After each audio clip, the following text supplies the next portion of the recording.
Ubisoft Forward 2023. This will be Ubiforward 2023 with promises of the new Star Wars Outlaws gameplay. Assassin's Creed Mirage will also be there. The Crew, Avatar, Frontiers of Pandora.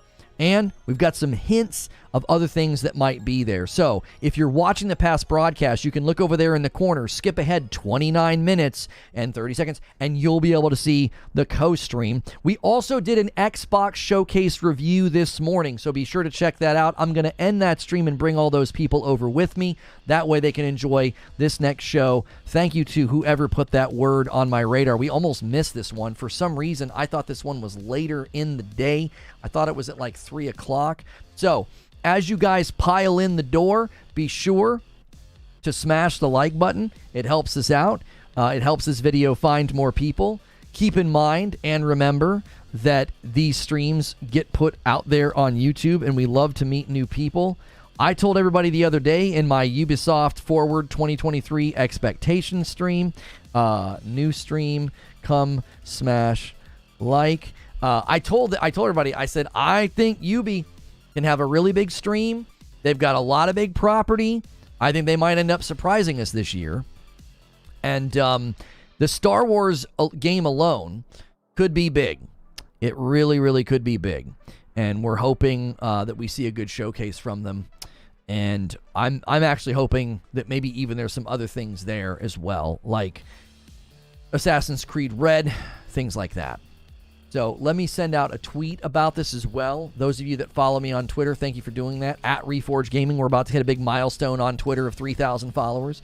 Ubisoft Forward 2023 live. We'll send this tweet out so that those that follow me on Twitter can get pinged. They might not know that we are here and that we are doing this. Ubiforward, Ubisoft. Okay. Send that tweet out.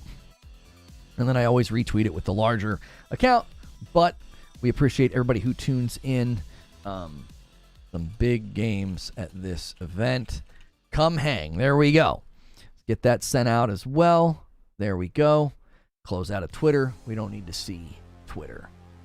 All right, let me pop out the chat. There's already almost 500 people here, guys. Thank you for coming over from the stream this morning. Kick things off with the likes. Let's get 200 likes. Let's get some gifted members. We already hit 25. The next milestone is 50, and I will gift 5 back when that happens. Thank you, everybody, for coming over. Slamming some emotes in the chat. I want to see more Prince of Persia. I would love to see more Prince of Persia. I'd really like to see Assassin's Creed Red gameplay. I'm extremely excited. Please take our YouTube partner satisfaction survey. And then you're live with Ubisoft Forward. So glad to see those emails going out again. Glad to see that. For a while there, they weren't. Really glad we made the decision of breaking out the... Ooh, here we go.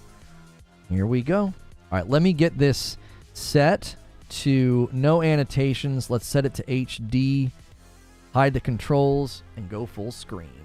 And then I'll change my capture. There we go. And they have music playing. I'll switch to their music at some point. Now, that's Skull and Bones right there.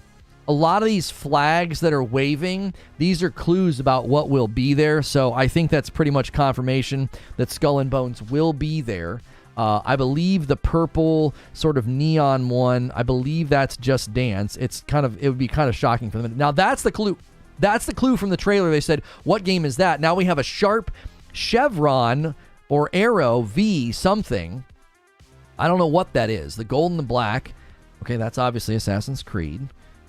Okay. These are all things that should be at the showcase. So let's try to deduce everything that we see here. And thank you guys so much. Almost 600 people here. Everybody piling in. Thank you very, very much for the support on the channel lately. Make sure you hit subscribe.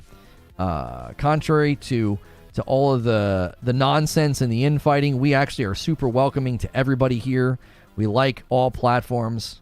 We like all fans of all platforms. That was a racing game. That was the Crew, the one we just saw. That's the Division. I think that's crystal clear. What's the over-under on the Skull and Bones release date? I have no idea. You know what I would hope they would do with Skull and Bones? I would hope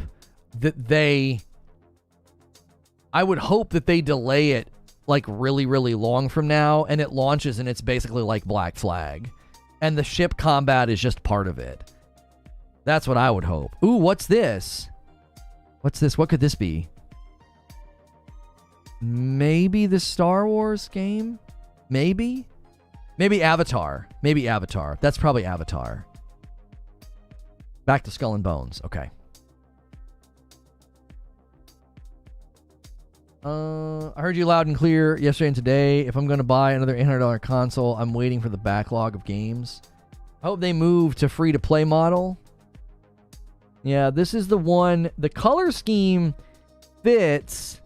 The color scheme definitely fits the gold and black when they did the Assassin's Creed 15-year anniversary stream.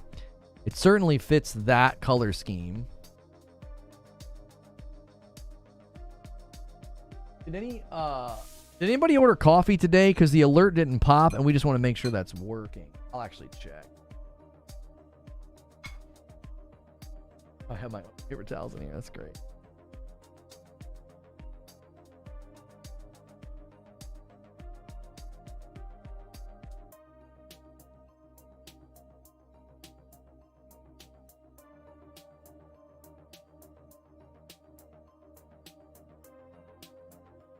I guess you didn't see when I mentioned this morning, but they pinged the Skull and Bones Discord and said they will be here with an exciting announcement for the game.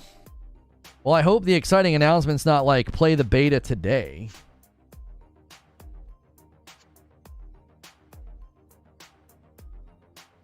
Madam just found I printed out the order for the Starfield Collector's Edition. She checked the date and she wanted to know if she should wrap it for me.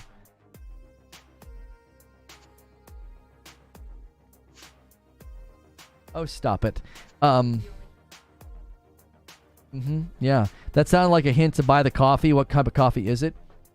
It is a dark roast with balanced acidity, and this is not a sponsor. This is ours. It comes in a nice bag with all the info on the back. Tear bag, reseal.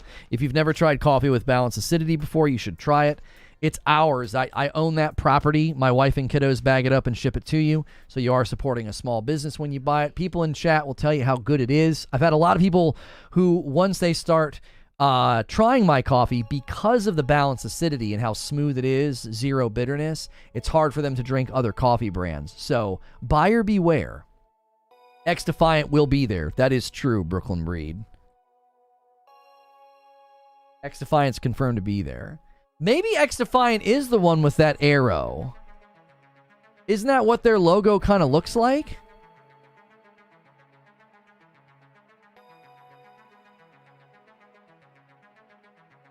I feel like their logo kind of looks like that.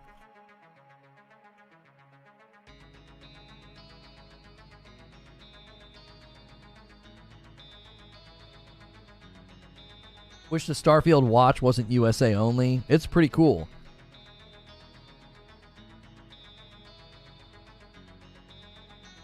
You ever going to sell K-Cups? No. You can buy... We have a K-Cups command. You can buy reusable K-Cups from Amazon.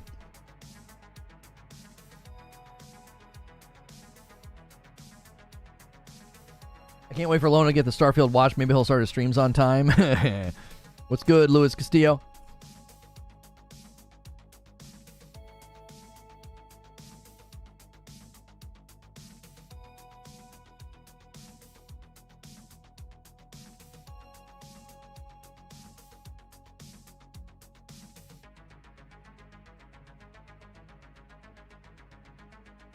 Yeah, that could literally be xDefiant, couldn't it?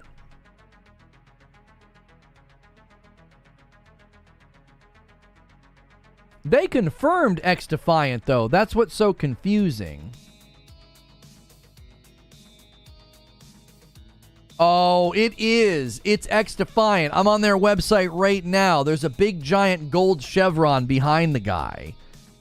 I don't know why they would use that as a clue. I don't know why they would use that as a clue. They already confirmed xDefiant will be there.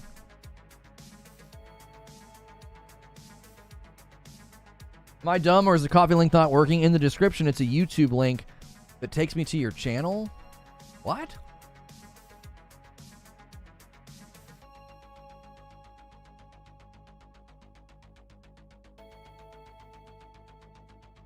Yeah, we need to fix that. That's the old way of doing it. We were trying to get the announcements to work, and we don't need to do that anymore.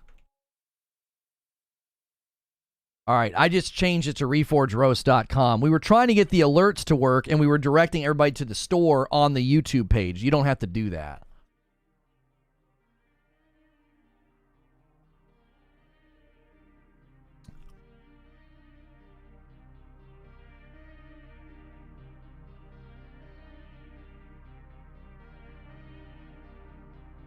All that matters is reforgeroast.com. I don't care about the YouTube clicks. That's just confusing. I updated the command as well.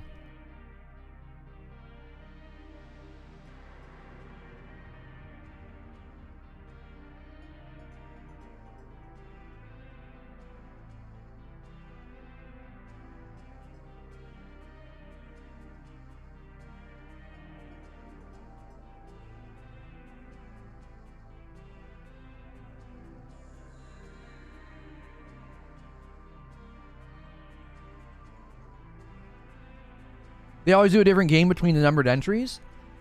Didn't they do one after 6? Or am I misremembering? I thought they did. I thought they did one after 6 with the 2 girls. Or was that before 6? So I have it backwards? I hope we see Splinter Cell 2, Brooklyn Breed.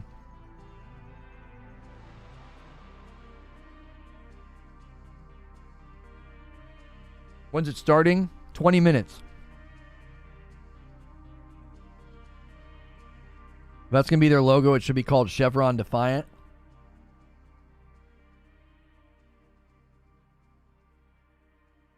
It's showing that Light Roast is sold out. One in return. Yeah, Light Roast has been reordered. I said I wasn't going to reorder it, but I reordered it. The support of the channel's been so crazy, I was like, okay, we can reorder Light. I didn't want to, but because it didn't sell as well as the Dark. Don't be shy. Don't be shy. My dark roast is not very dark. It's not like you're getting like a Komodo dragon or something from Starbucks.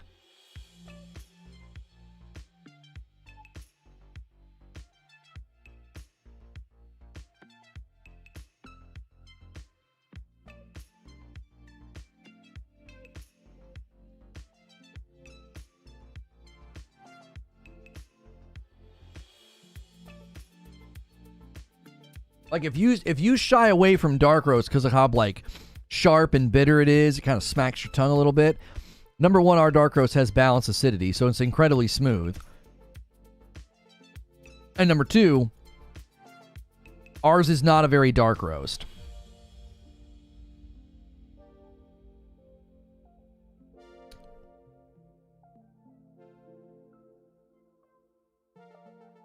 People asking about atmospheric flight and Starfield. I don't think so.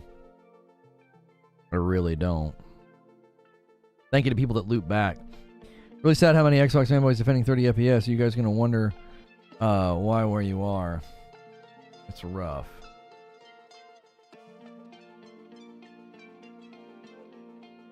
What's this one? I think that one there is Avatar.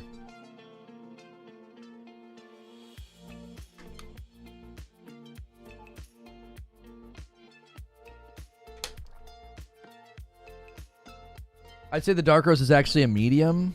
Yeah, it's closer to a medium than a dark. That's actually true. Oh, hang on. Peggy 18. Give me a second. 18.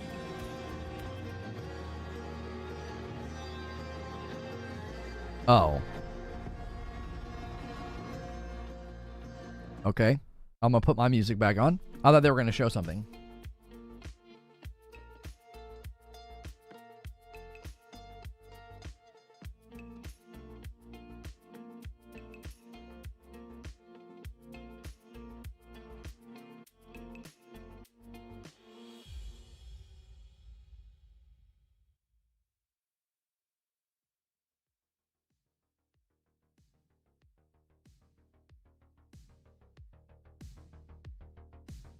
Flags everywhere. A lot of them.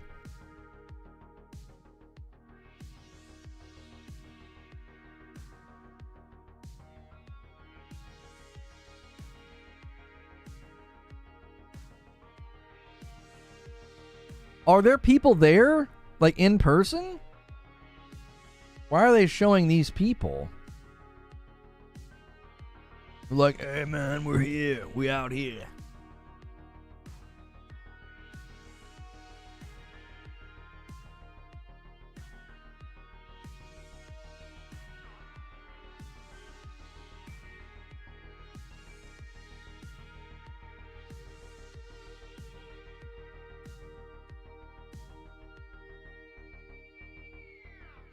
Where's Ann? Where's ammunition?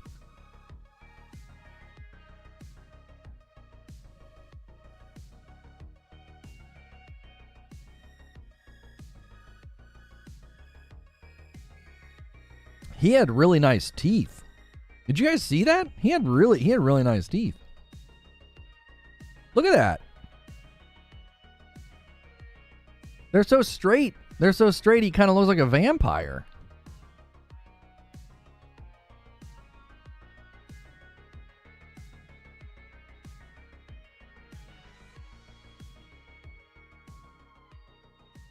Look at him out. Look at them eyebrows.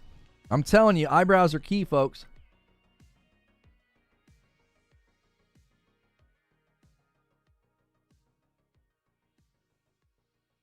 They are nice. I'm telling you, they were nice. Yeah, nice smile.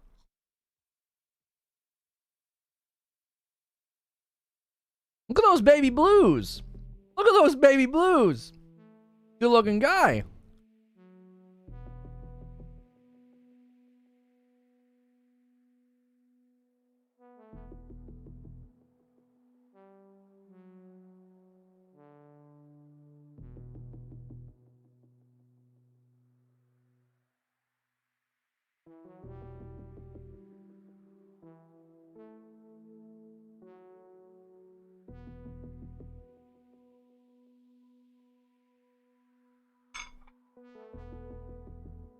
Lono revealing his eyebrow fetish. I'm all about jawline and eyebrows. Jawline and eyebrows. She actually has a nice jawline and nice eyebrows. I always pay attention to eyebrows. Like if they're real full, I like that. I dig that. Over like really, really thin. It's just a preference. Like everybody has preferences. I've always liked eyebrows. Like good full eyebrows. Nice strong jawline. Like I love Keira Knightley's jawline. And Anna Kendrick, also great jawline.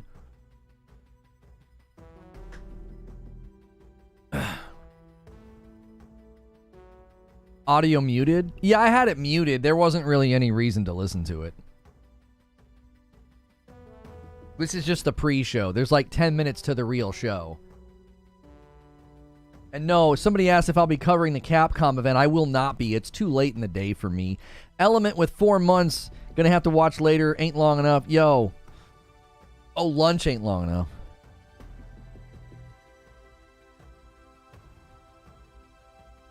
Werewolf women. Got it. Have you weighed in on the Nick Merck situation? I don't have any interest in talking about that. Everybody twists everything people say these days. Call of Duty's gonna learn a hard lesson, that's for sure.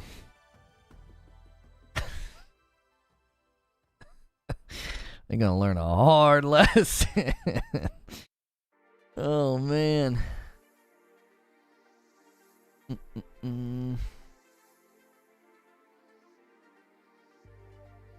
That guy Lono would be posting on the main if he was not married with kids. I wouldn't be posting on the main. I just like complimenting people that look nice. That's all. Okay, this is Ubi news, right? I know it won't happen, but there's some sequel to Phoenix Rising. There's rumors that there is another Immortals game coming, Derek. There is rumors.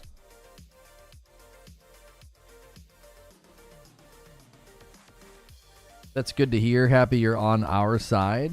Hey. I'm not on anybody's side, bro. I'm not on anybody's side. I didn't say what side I was on. I just said Call of Duty's about to learn a hard lesson. That's all I said. You don't know what side I'm on. That's what's stupid about the whole situation. There isn't that side or this side. That's what's so dumb. Everybody wants to break everything down into a false dichotomy. You're either a villain or you're an angel. Shut the frick up.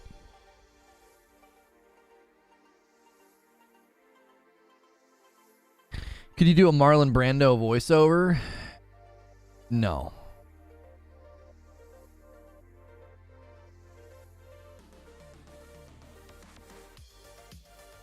Somebody fill in the old out of touch guy.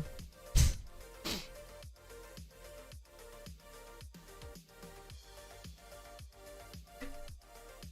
be fair, he did post a tweet.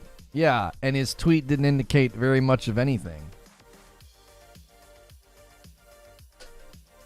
Everybody assumed. Everybody jumps to name calling. Timmy Tenders said, "This is my boy." That's basically the summary.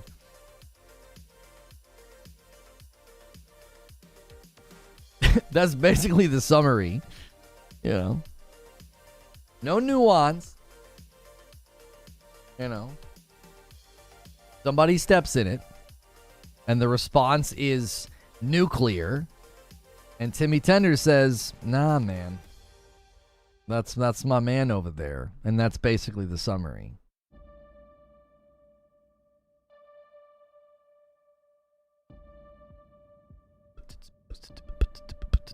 Wait, what are they talking about here? This actually looks kind of interesting. To the old kind of medieval areas of the city where the buildings are much smaller and irregular, through to the larger kind of boulevards. And we're standing here today in the Bourse de Commerce, which is obviously the highlight of the model here. We picked the Aloe Blade because we think it was a really good example of a building that's use has changed maybe quite a lot from the game to the present day, even to the fact that it's got a new insertion in it from an architect that we really loved. And it was a really interesting building to look at. We really like the way that games are totally kind of user-centric spaces, which is definitely something architecture can learn from. That was pretty cool.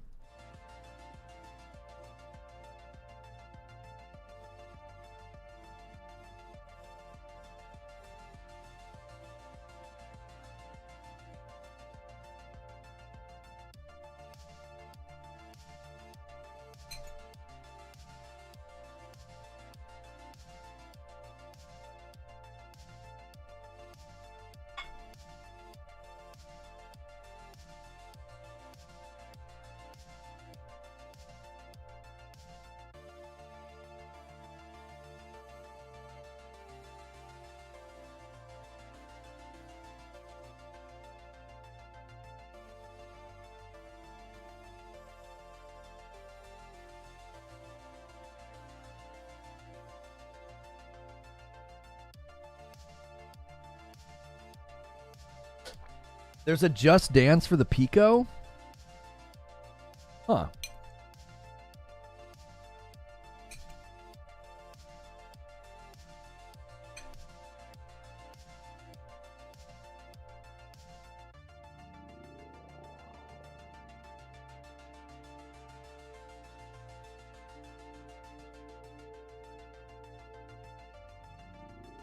Hey, I saw Splinter Cell on there.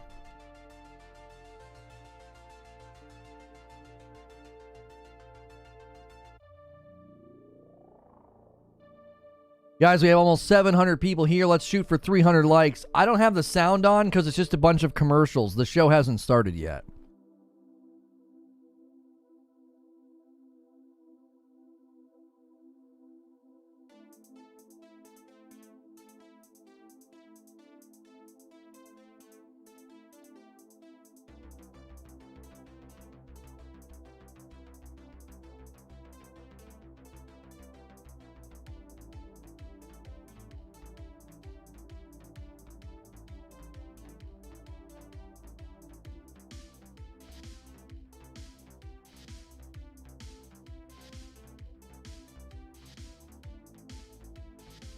Yo, what's good, Anon Asinine?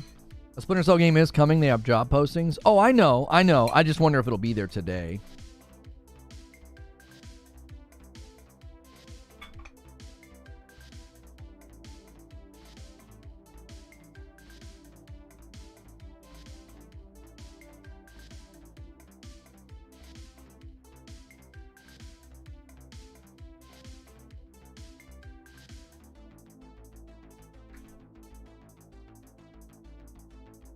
Yo, what's good, JoJo? Thanks, everybody, for coming in. The show starts in 5 minutes. Make sure you're smashing like. Make sure you're hitting subscribe. We've already hit 25 members on the day. I've already paid up what I owe. Every 25, I give 5 back to the community. What's this playlist? I'm just playing the synthwave playlist I always play.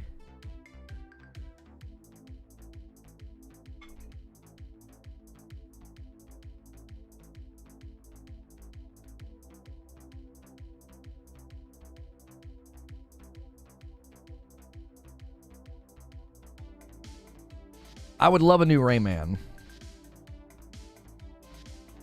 Would love it.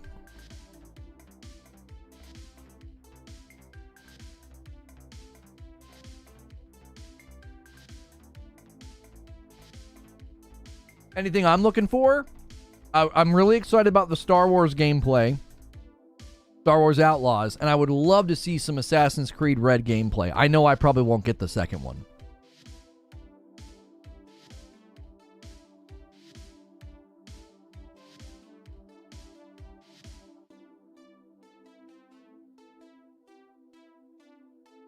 You think Ghost of Recon's on hiatus? It wouldn't surprise me.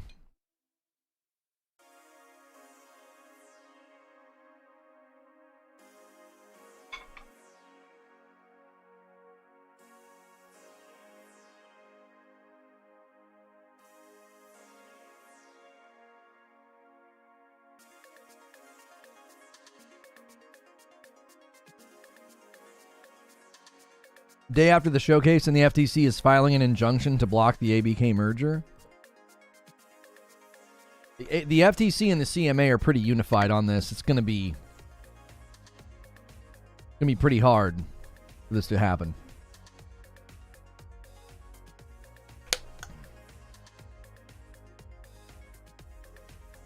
Yeah, I'd love to see some Splinter Cell remake gameplay.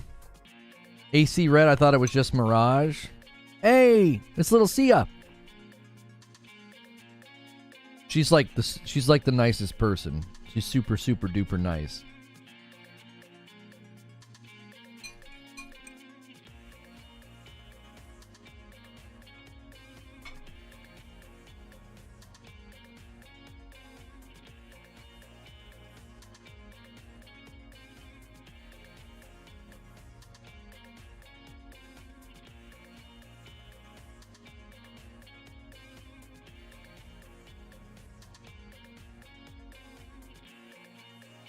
Yeah, look at how much better Black Flag is as they show a glitch. Let's hear a little Shia. Or is it Sia? Shia? Shia. I thought it was Sia. Isn't she Mav's sister? She's Mav's sister?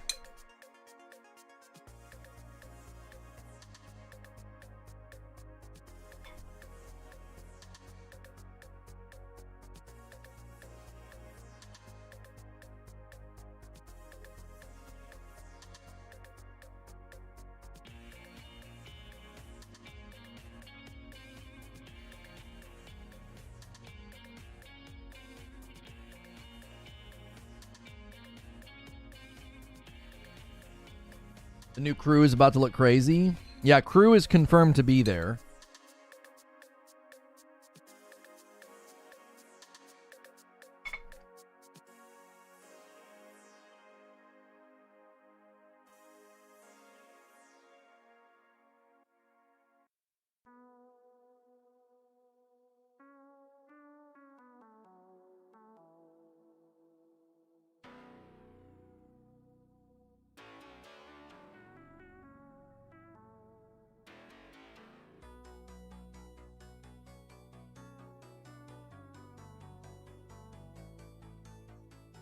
It's always interesting seeing other streamers' setups. None are as professional looking as yours. I think everybody just has a different approach. A different vibe, a different brand, you know? Mine's supposed to look like a talk show, you know? So there's a lot of work put into making it look like a studio. All right, we got 5 seconds. Let me transition the music here. I actually don't want this music to play. It'll probably be a bunch of copyrighted stuff. I might actually mute the Just Dance portion of the broadcast, because it gets muted on the VOD anyway, so I might as well mute it now and save myself the trouble.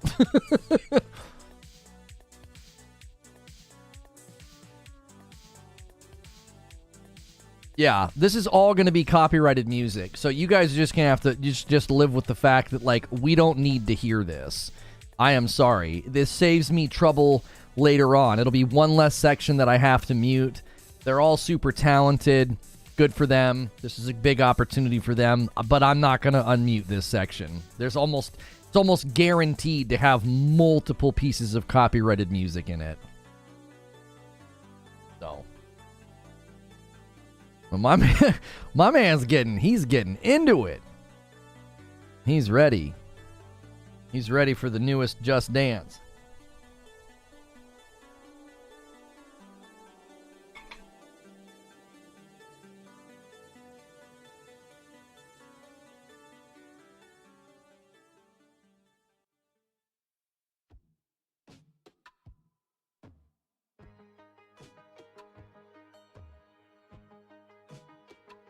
How does Just Dance track your movements? Plus on the VOD, people will be able to hear you talk. Yeah, you'll be able to hear me talk through this part. I want to mute the whole thing.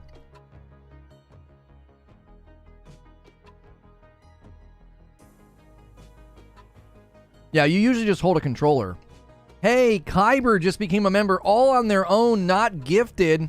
Love to see a new member train, not a gifted train. Sometimes it's good to see those white badges pop in chat. Kyber taking the member count to 27.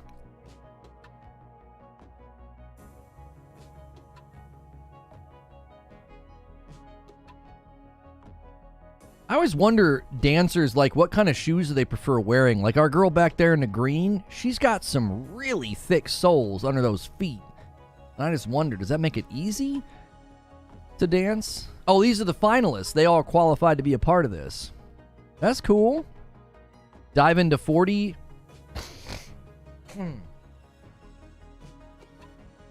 Excuse me. Dive into 40 new things. All right.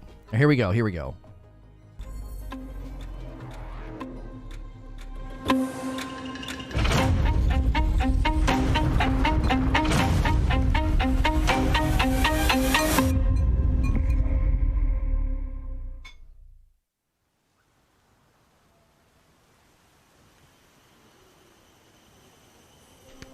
Massive. The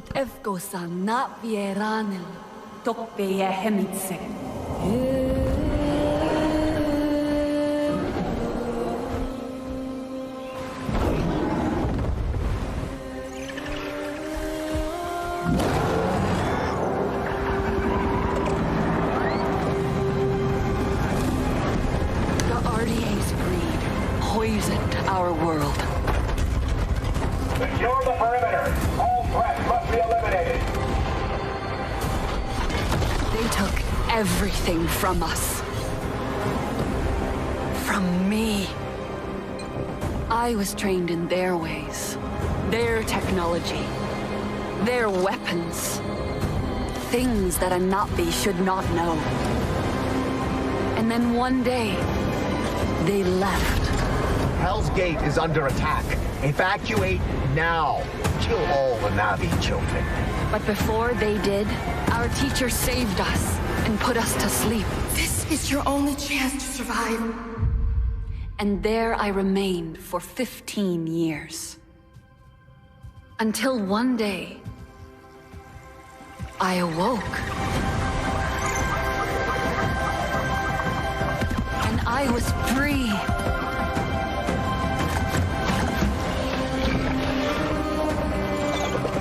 Free to explore my world.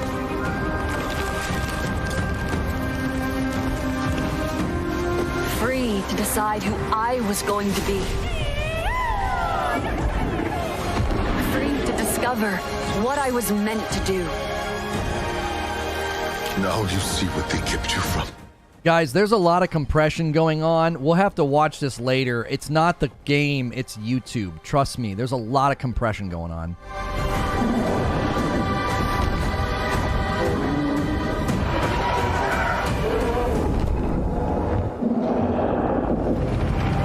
Now Pandora is under attack again. Don't let the Navi get in our way. get rid of them. And I have a choice to make. I choose to protect my home.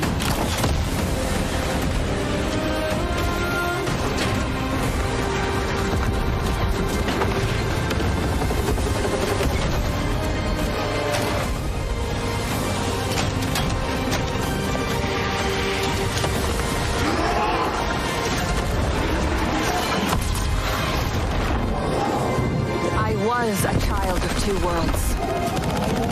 I am no longer. I am Navi.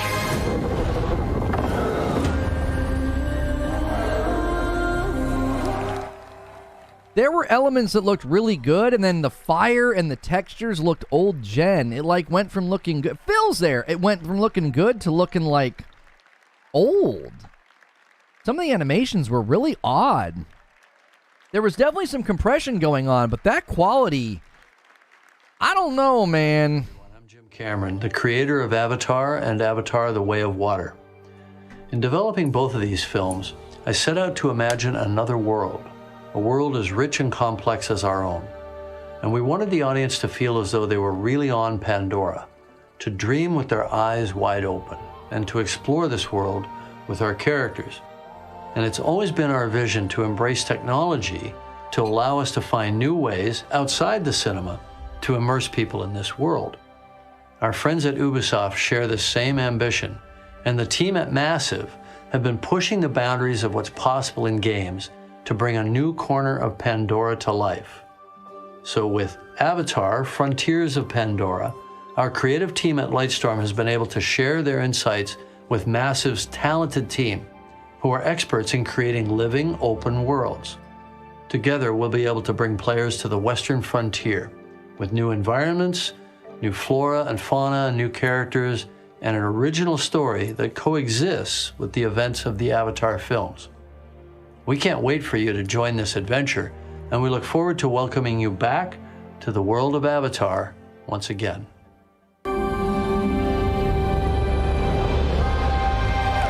Yeah, I won't say it looked bad. I'll say it looked inconsistent. There were times it looked really good, and there were times it looked kind of awkward. My name is Dieter Dienfeld, and as the game director, I'm proud to be representing the team behind Avatar: Frontiers of Pandora today, and excited to share a sneak peek of what we've been working on. In this all-new story, I could see them doing something with the PSVR 2. I could totally see that. your past, learn what it means to be Navi, and explore new parts of Pandora on land or together with your trusted Banshee in the air. Our ambition is to create a playground where curiosity is rewarded. This tangible and highly immersive first-person experience will allow you to closely connect to a beautiful open world, touch and interact with it, using your size, your superhuman strength, and your natural agility to gain the upper hand. As the Navi say, Sivako, let's rise to the challenge on December 7th. Until then, we're delighted to show you a glimpse of this adventure. So prepare to lose yourselves in the beauty and the danger of the Western frontier. Imagine a release date and gameplay. Just what a novel idea.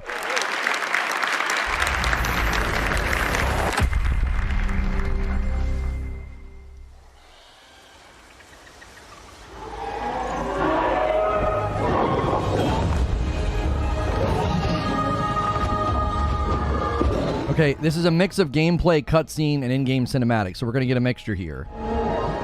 Welcome to Avatar: Frontiers of Pandora, a first-person action-adventure game that invites you to explore the engaging world of Avatar in an immersive open-world experience. I'm Dieter Dienfeld, game director, and I'm excited to reveal what's waiting for you on Pandora. The story of our game begins when the RDA expands their operations to the Western frontier. John Mercer, one of the leaders of the RDA, abducts you and other Navi children from your home to teach you the ways of humans, hoping to mold you and turn you against your own people. But his plan is interrupted by the Battle of the Hallelujah Mountains, and you are put into emergency cryosleep. When you awaken 15 years later, you are a stranger in your birthplace. Knowing the dangers posed by the RDA, you set out to take them down and look to secure the help of other Na'vi clans. Initially, you're perceived as an outsider, so you have to reconnect with your lost Na'vi heritage to gain their trust. On your adventure, you'll find your own path as you discover what it means to be Na'vi. You'll explore new regions of Pandora, each with their own unique biomes. The Kinglaw Forest is a lush rainforest brimming with life and dense vegetation. Yeah, the bitrate of this stream is so low. This is the home of the Aranahe, a clan of peaceful weavers who will guide you on your first hunt and on your first flight. The Aranahe will show you the way to the rookery, where you can bond for life with your very own Ikram. The Ikram is a devoted companion that you can name, feed, and customize. Experiment with acrobatics and feel a rush of adrenaline as you dive from the sky and explore the open world of Pandora from the air. If you travel north, you'll get to the upper plains. An expansive grassland. Come on, give me just filled with contrasts. Couple minutes of gameplay uninterrupted. As far as the eye can see. The nomadic Seswa clan live here in symbiosis with gigantic beasts called Sakru. Earn the clan's trust, and they will teach you the art of riding dire horses. And further west, the mysterious clouded forest, where hidden in the mist, nothing is as it seems. Here lives the Kamatiri, a clan of healers with their own dark reasons to stay hidden. RDA operations are threatening the balance of Pandora. They build facilities of all sizes to exploit resources at any cost, spreading devastating pollution. In the process, animals are hurt and poached. You'll need to stop the RDA from ravaging your home, and when you are ready, you will take the fight to them. As a child of two worlds, you can learn to master multiple combat styles. Your powerful instincts allow you to get an overview of the battlefield, mark your enemies, and identify weak points. Traditional Na'vi weapons are versatile and precise. You can use the longbow to hit long-range targets, or the staff sling to set up traps. See, these gameplay elements are hard to see quality because the bitrate's terrible. There's so much compression and pixelization. Bigger with the occasional rocket launcher. On foot, you can also rely on your incredible strength to take down AMP units. Above the clouds, your Ikran will help you in aerial combat against the RDA. Destroying RDA facilities will have a tangible impact on your world. With the pollution removed, Pandora heals. You'll be able to harvest the best quality material again and craft better gear and weapons. You will also find ingredients to cook and make meals to get stronger. As you keep discovering what it truly means to become Na'vi, you'll improve your skills by connecting to Awa through the Tarshu plant and learn from the memories of your ancestors. Skill upgrades can improve many aspects of your character, such as your natural agility to move through the world, your stealth approach when hunting or fighting, or the handling of your weapons and mounts. Avatar: Frontiers of Pandora is a captivating action-adventure game designed to maximize the power of new-gen consoles and PC. You'll be able to play the full story campaign in single-player or with a friend online in two-player co-op. Hey, co-op! We invite you to explore this world of wonder. Become Na'vi and take down the RDA to protect Pandora.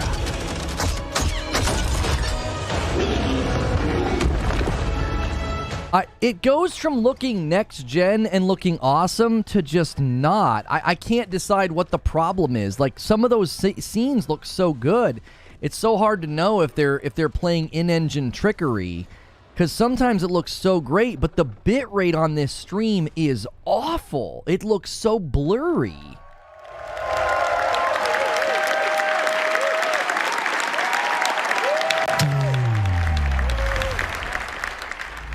Let's go, chat. Let's get it, baby. Have some fun with it. Look how blurry. Look how blurry these dudes' faces are.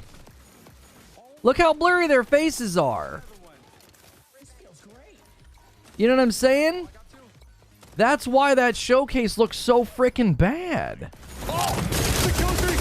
I'm going crazy. I'm going next game's mode. Should do it.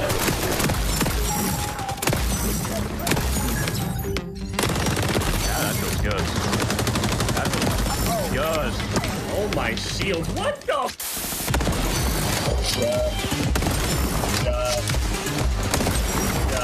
Gotta be gentle with the tap. Yeah, this scope is so good. Oh my god, brother. See? Gentle. Yeah, now I'm just in flow right now. That's a 5-piece. Oh, shit. This game's fun, man. This game's great. I made some critical damage. What about you? I'm so excited about this game in general. I mean, I love like the pacing of the game, though. I think like it all just works. You know what I'm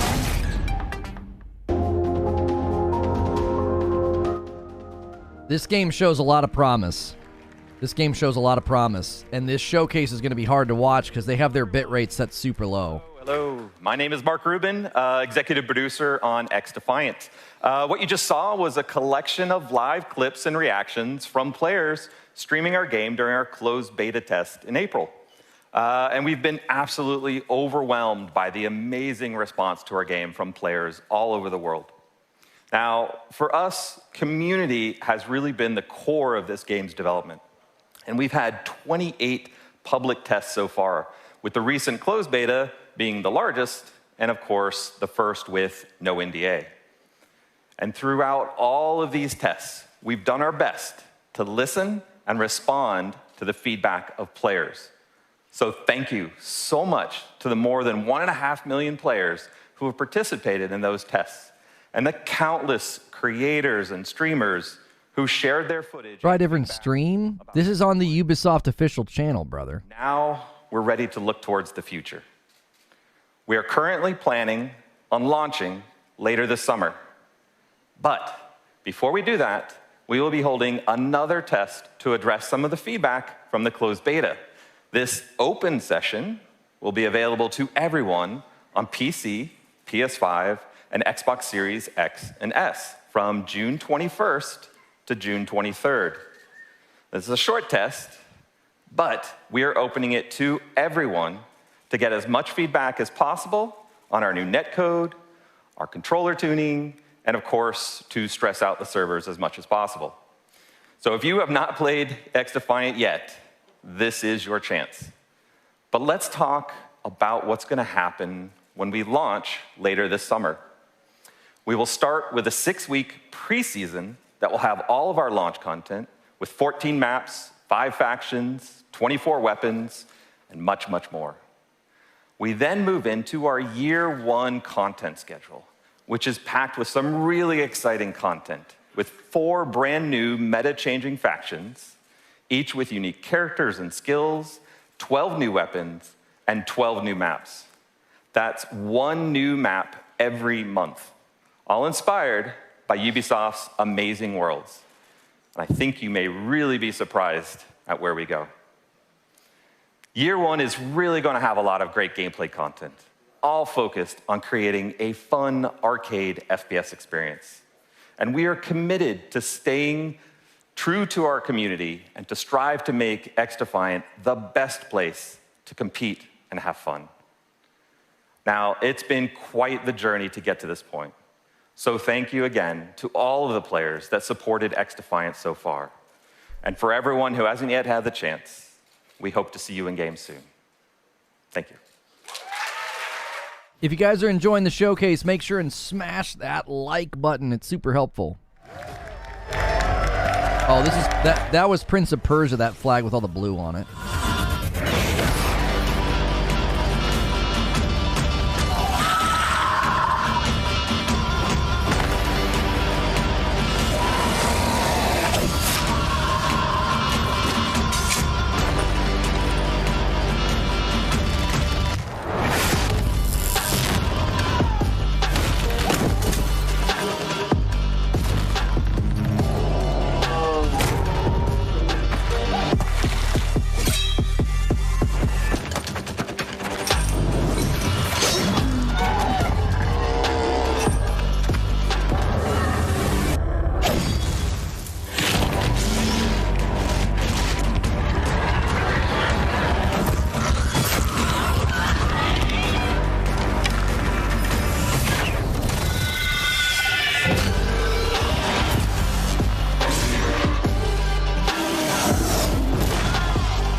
I'll be honest, it looks like they could do a companion Netflix show, like real talk.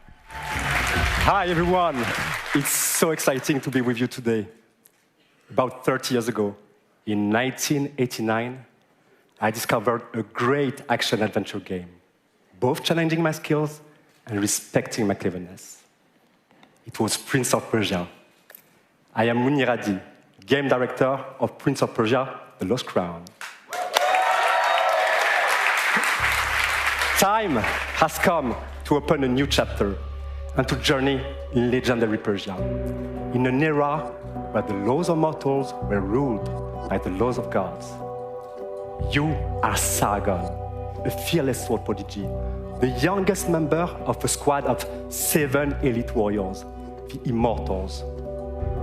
One night, Prince Hassan, sole heir to the throne, is abducted and taken to her hostile and cursed land, Mount Kaf. You and your brothers-in-arms are sent on a rescue mission to save Prince Hassan. However, this assignment will cast you straight into the lion's den. And it is here that you, Sargon, and the whole kingdom must prepare to face the greatest threat of your lives. This is your story. In Mount Kaf, your destiny awaits.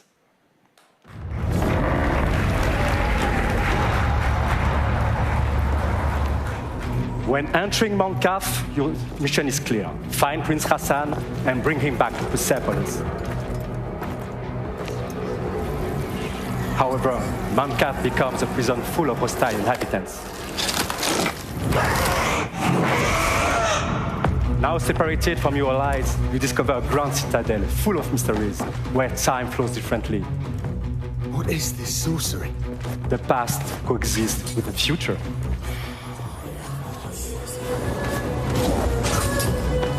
In this cursed land, exploration is everything. This is a semi-open world that delivers new secrets as you find new powers. But to reach new areas, you have to master your skills and your sense of timing, a trademark of Prince of Persia. What would you like to buy? During this epic journey, you won't be the only one trapped in Mount Kaf. Goddess and blacksmith to the gods. Some dwellers are willing to help you, while others are more reluctant.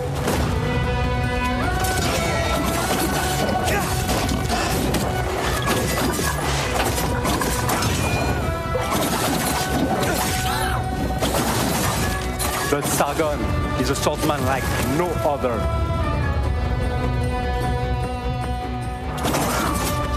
He is a fierce warrior, known for being elusive, ruthless, and extremely skillful on the battlefield.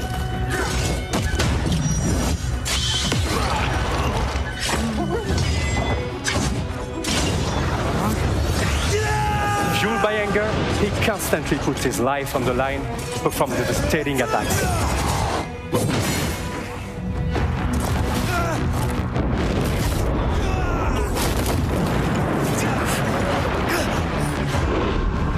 Time powers are back. But this time, what the hell was that? Not only in your hands. To face such a challenge, master a new side of his time powers and defy gravity.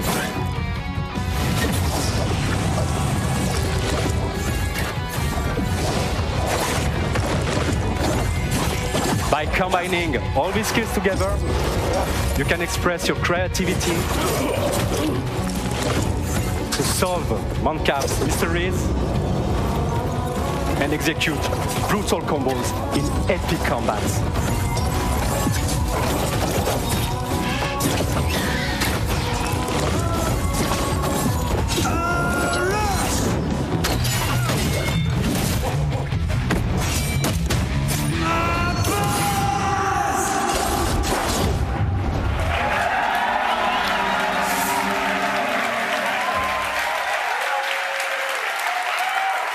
And that's just a glimpse of what Prince of Persia, The Lost Crown is all about.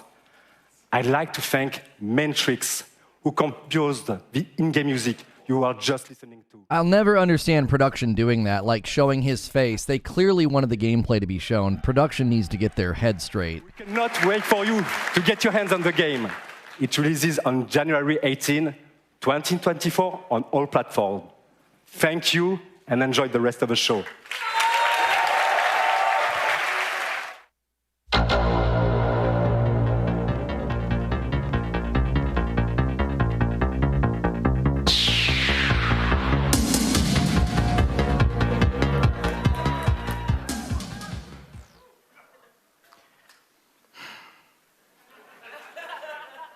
Hi, my name is Adi Shankar. I'm a TV and movie producer.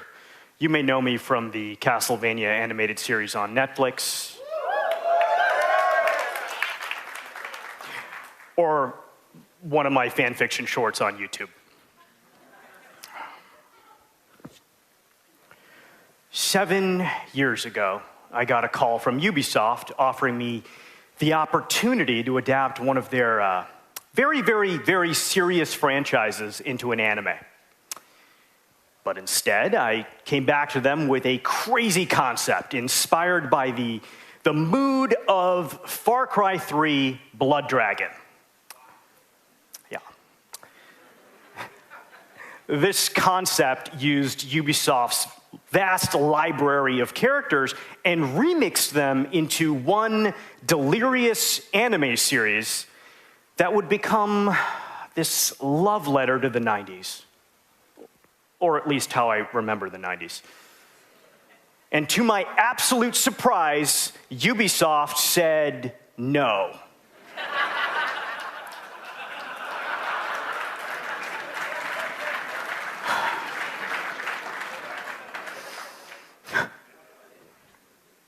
Just kidding. They said yes. That's why I'm up here. Come on. This is the story of how the first anime series by Ubisoft was born. Captain Laserhawk, a Blood Dragon remix. This show is many things. It's violent. It's a dystopian fiction in the spirit of the works of Aldous Huxley. It's a spoof. It's a satire. It's dark comedy. It's a love story. And as a descendant of Indian mystics, I can tell you it's the most philosophically conscious show you've watched in a long time. The series was picked up by Netflix. It was animated by the renegade genius pirates at Bobby Pill's studio. And today, I'm very happy to announce that barring an apocalypse, which may happen, it will be released worldwide later this year.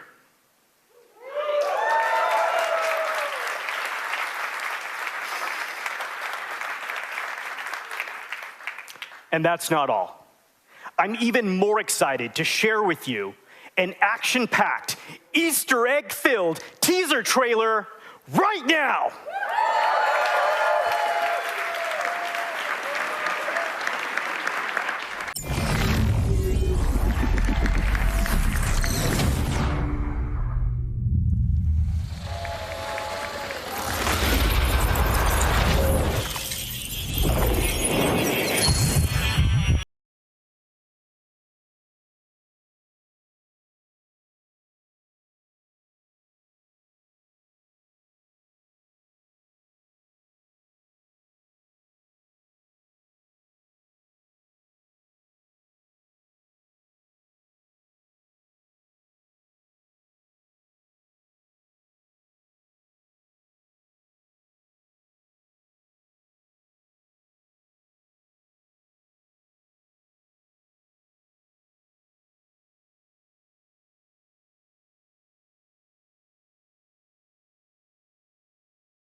striving for America. No, I'm hoping for gameplay. Here we go. I have my doubts about this game translating into mobile.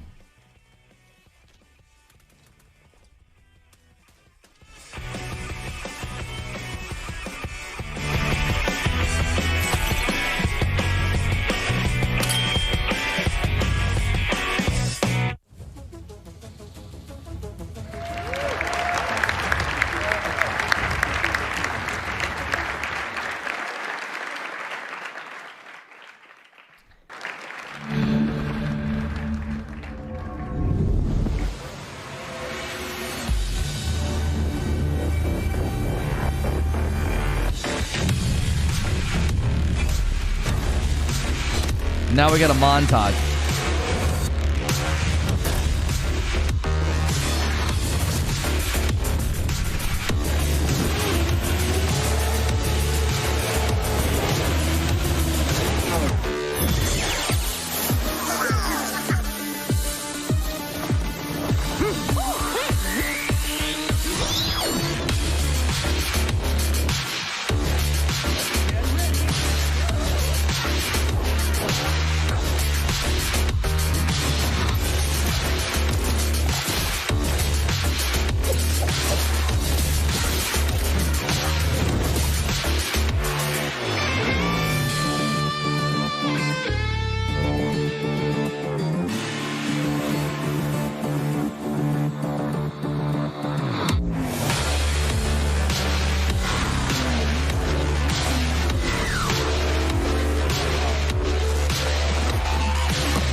Rabbids. Oh, Rayman's coming.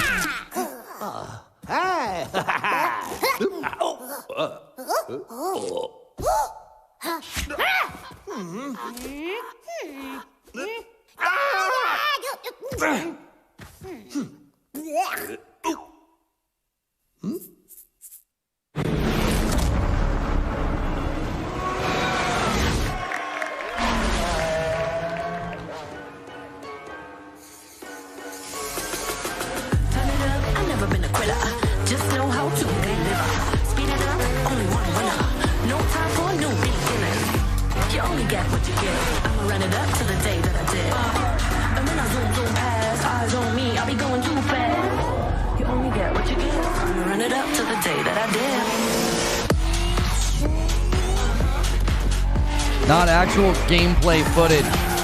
Right down there at the bottom, not actual gameplay footage. So hopefully we'll see some gameplay footage, and this is... They've done this a couple of times, right? They did this with the Avatar game, so I mean, I don't know.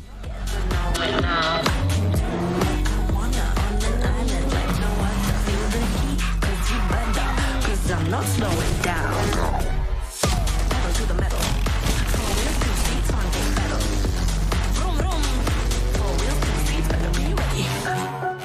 Like, I know this is specific to me as a content creator, but I'm just so tired of the super hyped up cinematic trailers with 8 different freaking copyrighted songs. Like, frick off with this.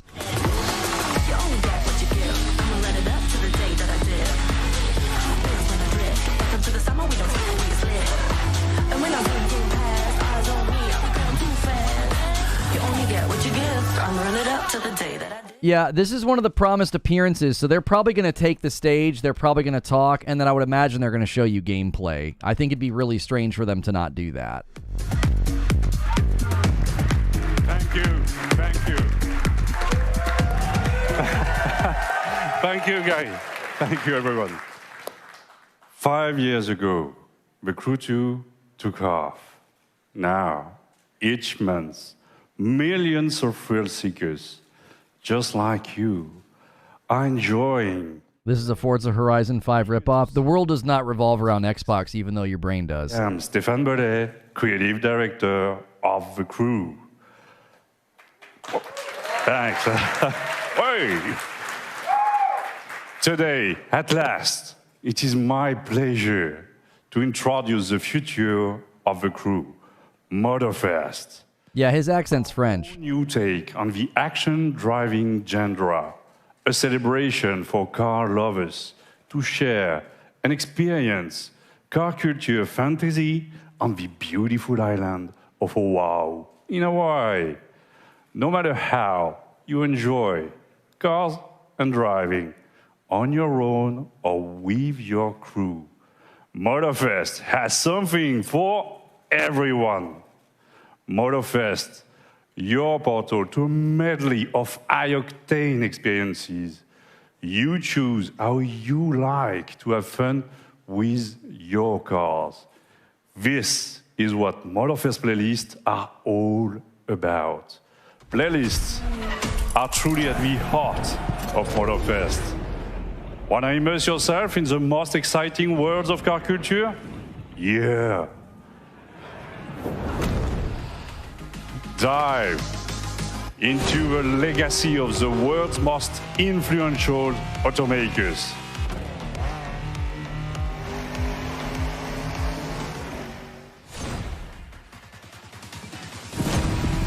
Light up the night street racing scene, Japanese style.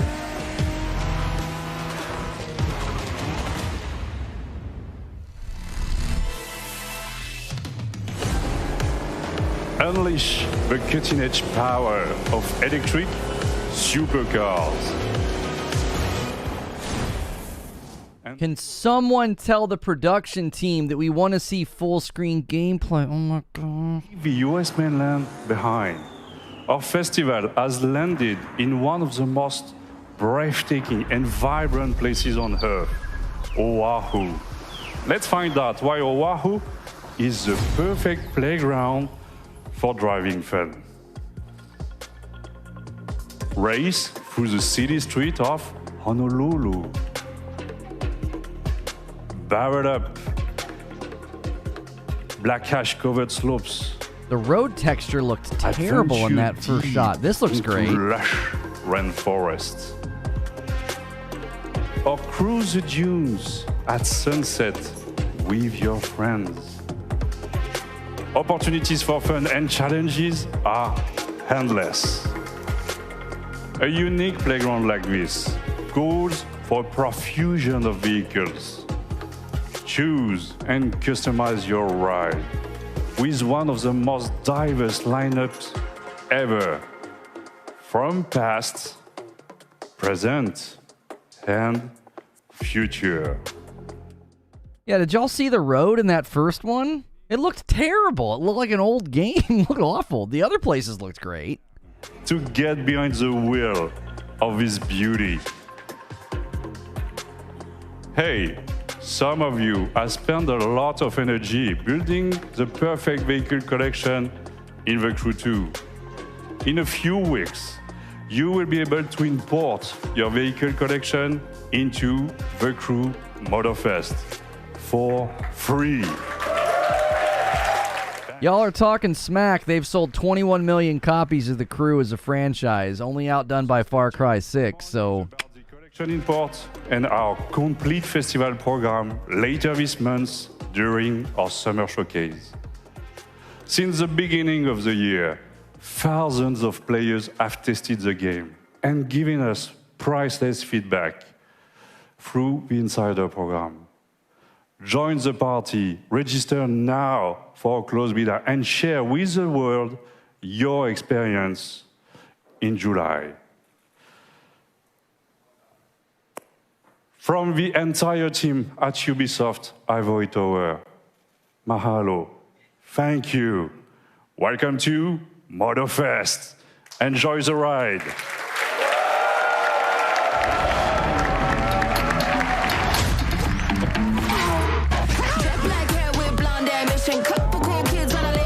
Oh, copyright music. In-engine 4K footage, so not gameplay again. Oh, these companies, man. When will they... It's such a popular title. You don't need to do all this. Yeah, they've sold a ton. They've sold a ton. Like, it's a super popular franchise. I thought this showing was fine, but I will never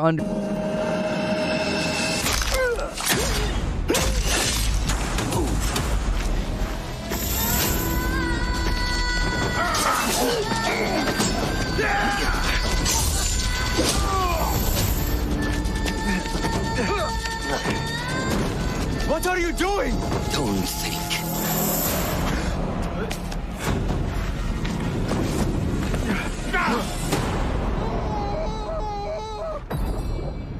Time to put my medal on.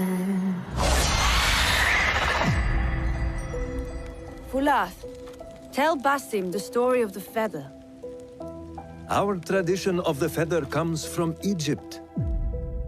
The feathers of the heron were dipped in the blood of the targets. That's my man! The feathers forge our paths, remind us of who we are, who we can be. The Order has held dominion over men and their empires for centuries. Strike quickly and end this. Swallow your questions, serve without complaint. Who is she to tell you when to strike? Everything you do serves the hidden ones. That is a strange kind of freedom.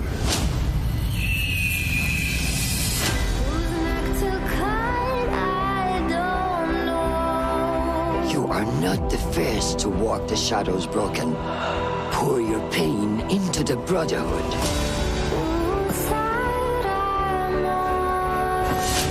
We are messengers of justice, and not the final judges.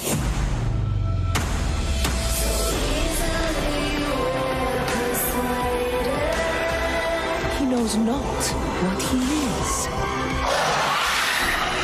Have you not wondered at your nature?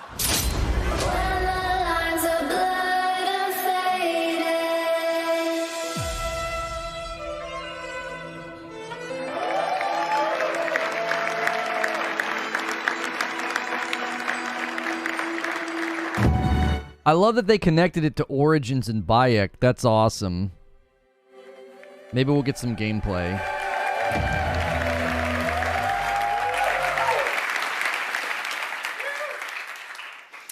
What does it mean to be free? What must be sacrificed in the quest for freedom and justice the hidden ones fiercely pursue? How can you find your path and fulfill your destiny when you don't know who you really are?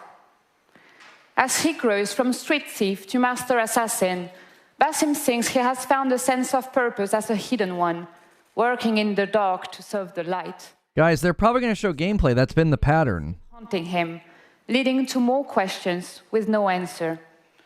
In Baghdad, seeking the truth comes with a price. The capital of the Abbasid Empire, one of the richest, most diverse, and most advanced cities in the world, is at a turning point of its history. Unrest is growing, seeding a revolution against corruption and arbitrary justice, an uprising that will turn the tides of history and change the lives of everyone. Childhood friends, fellow hidden ones, as well as newly formed allies and enemies will shape Basim's adventure. But his horrific visions are the face of a struggle that he can only handle alone. There is a lot to look forward to in Assassin's Creed Mirage, and the best way to make you understand our unique Back to the Roots experience is to show you the game. In the following gameplay walkthrough, we meet Basim right after the assassination of his first main target, as he reports back to Roshan in Harbiya's assassin bureau. Enjoy.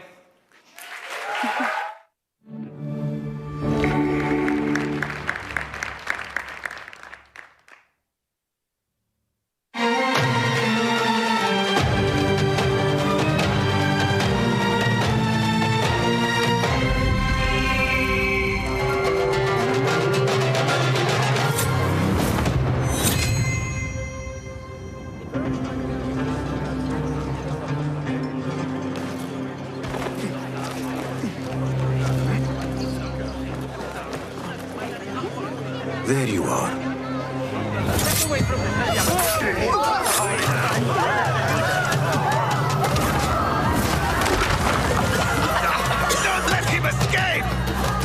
vanish.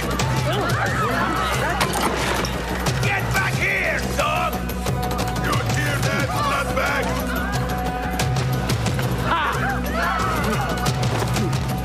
Stand and fight, you worm!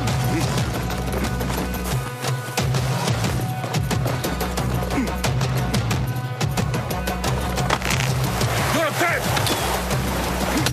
Getting away!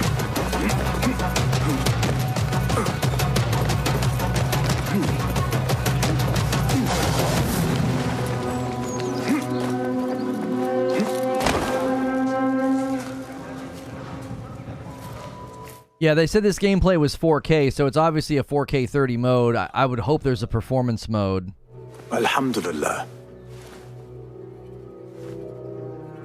I am glad you are safe. Alhamdulillah. A first of many achievements to come, Basim. We should only hope. There's still much work to do.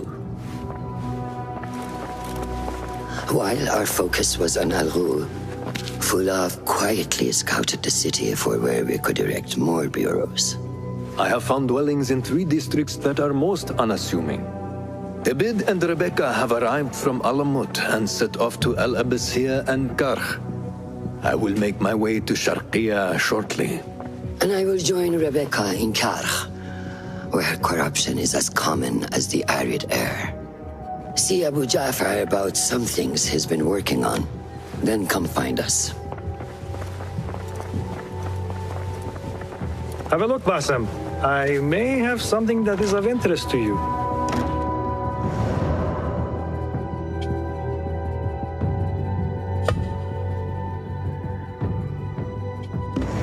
Resourceful as always. My thanks, Abu Ja'far.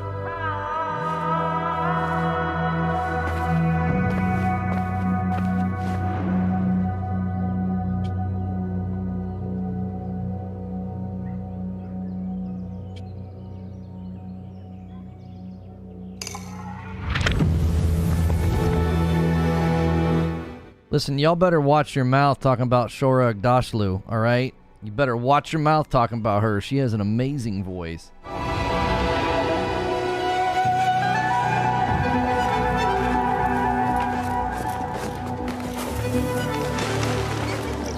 This is the place. What do you see, Enkidu? Let us reconsider the approach.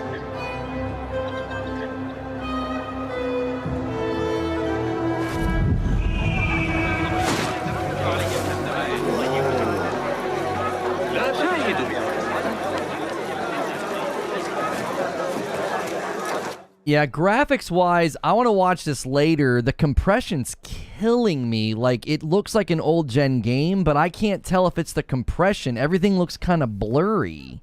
Act as usual. That guard who likes me said she and Ali's followers are trying to overthrow the prince.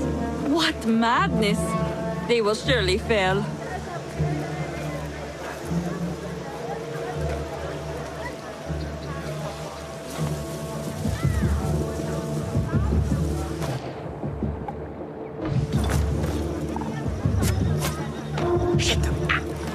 She get the bastards!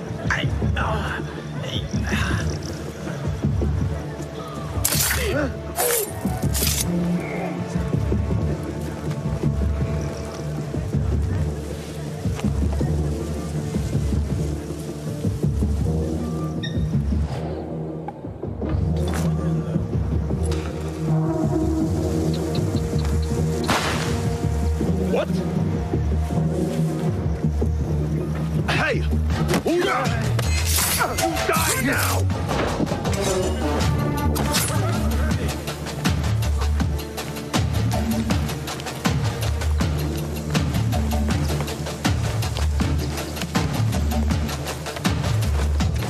Hey! The sky is safe, my friend. Survey the area, Enkidu. There is my target.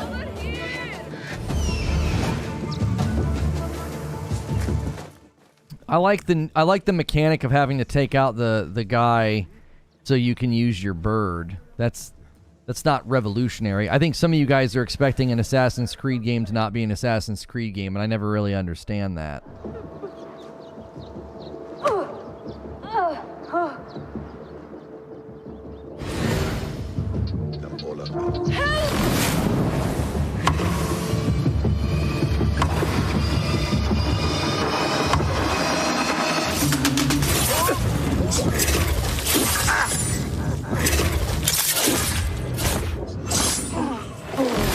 What I wish to know, and no more need die this day.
Yeah, I mean, I feel like that's what people wanted. I just don't think people realized how a return to the more classic Assassin's Creed feel wasn't going to be tectonic. I tried to tell folks, I was like, I don't think people are going to be blown away. I think they're going to be like, oh wow, I see why they evolved the franchise in Origins and Odyssey and in Valhalla. Like, I think people are going to realize that that classic formula ain't as grand as you might think.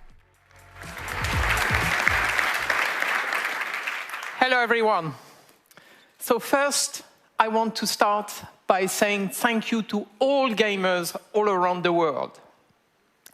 It's thanks to you that we are here today.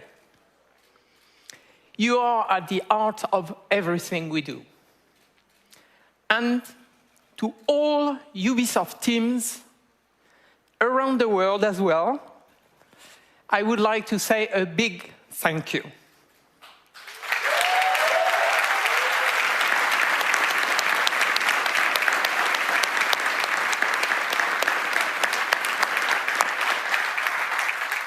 Your talent and passion are at the foundation of this fantastic lineup. So I hope you are all excited to explore the amazing playground you have seen today. At Ubisoft, we are creators of worlds. We are also proud to partner with some of the biggest names in entertainment to create original stories in beloved universes. Now, I am very happy to welcome Julian from Ubisoft Massive to give you a first look at Star Wars Outlook and gameplay. So thank you. Julian?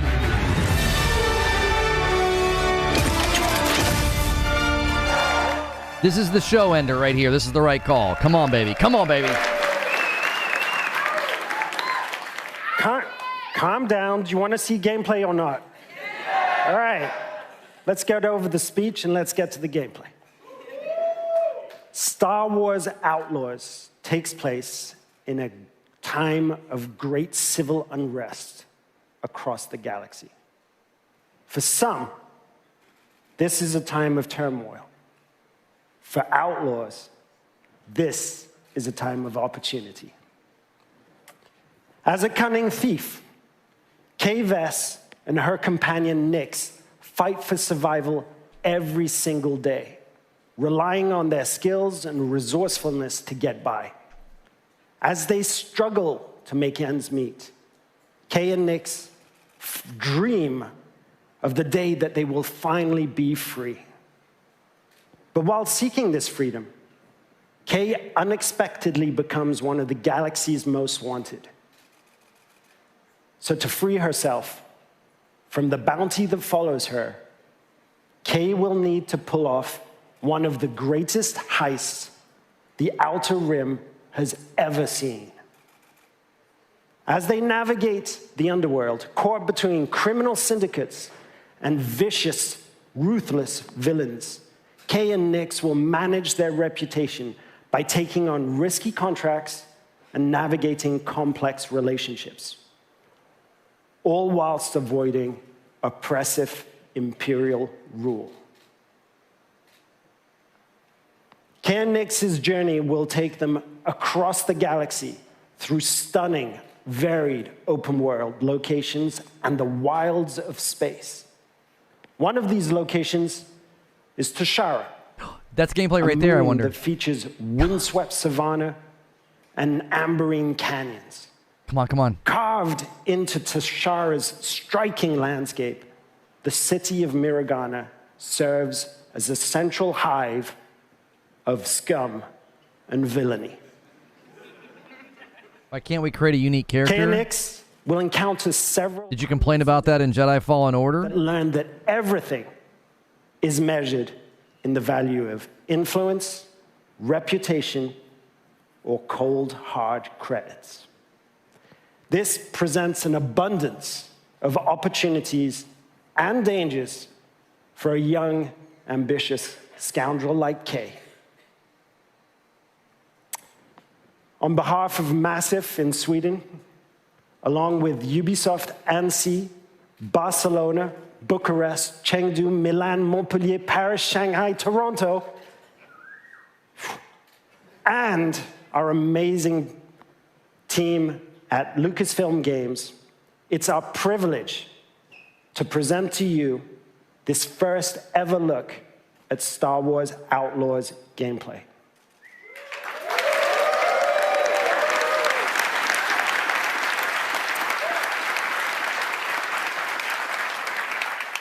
If you're willing to take the risk, the galaxy is full of opportunity. Thank you. Yes, full screen, please. Oh, Snowdrop again. Snowdrop engine. They love this engine.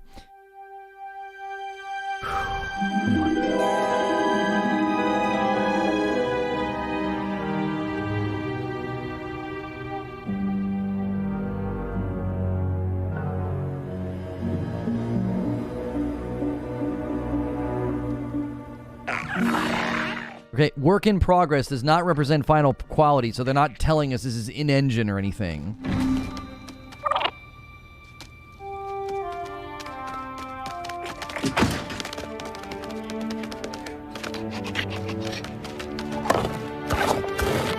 Good boy. I want that fighter stripped for parts by tomorrow. On it. All right, Nix. Let's go get paid.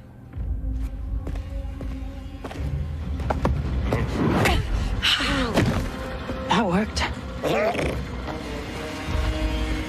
He's the boss because he knows how to handle the Empire. They were working on an A-wing. Those officers. They take our credits now, but what stops them from stabbing us in the back? Nix.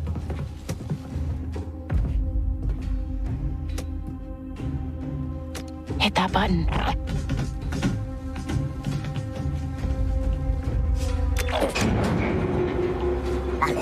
Nice one.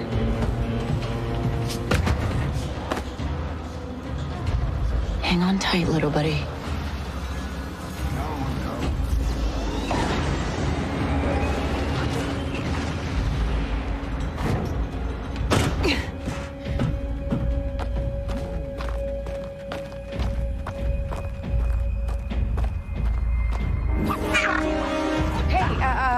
I was just leaving.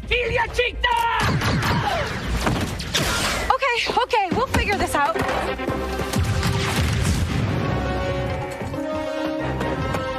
El Pecata. Oh, shield.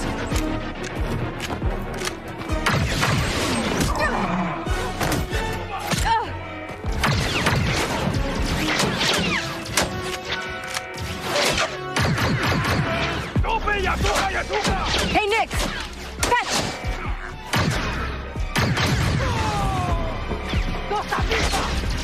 This is getting bad.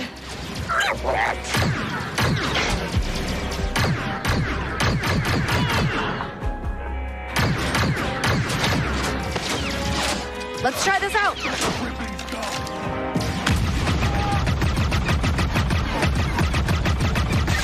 Dick Ferrick! Stop her!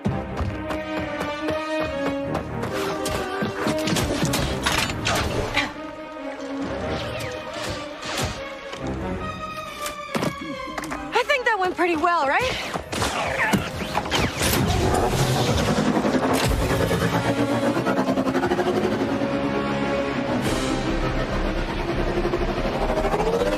Oh, these guys don't quit!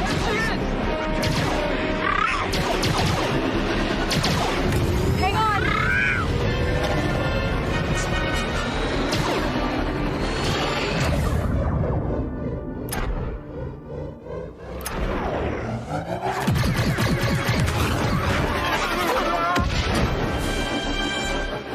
That was close. ND5, I got the package. Where are you? Waiting for you in Jauntus Hope. Were you seen? I said I got it. What else matters? Should I assume we won't be working for the Pikes anytime soon? Well, they'll probably forgive me. Comforting. This is a big game. There's Jauntus Hope. We made it, Nix.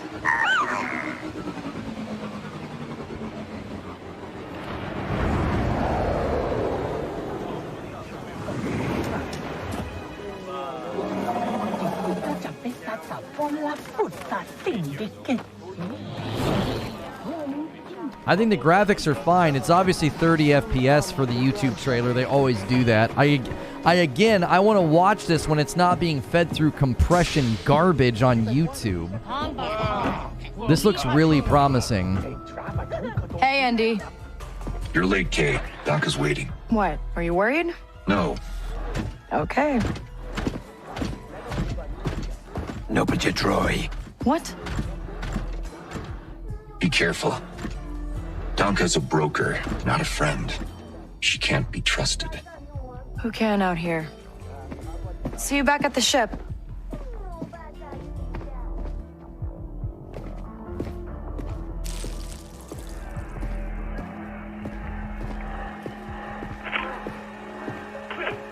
Round 2 and I still like my odds. Kay Vess. Back already? I told you she's fresh, but she's good. Who's this? Just a friend. Join us. Job was more complicated than you said, Donka. You lived.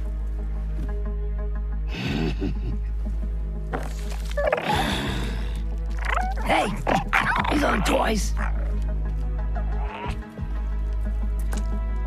They're investments.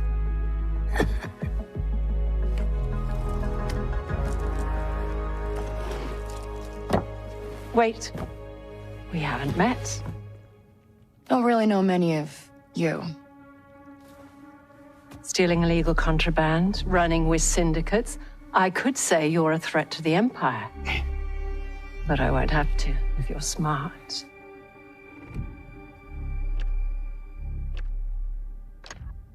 Thanks, but I'm smart enough to get myself out of trouble. You pay the tax just like everyone else. Whoa, kid, let's just relax. You won't make it off to Shara alive. Maybe.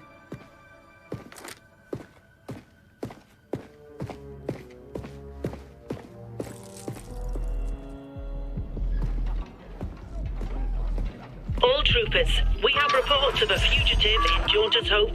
Move to apprehend. That Imperial announcement wouldn't be about you, would it? Could be. I told you not to trust her. Not the first time we've outrun the Empire.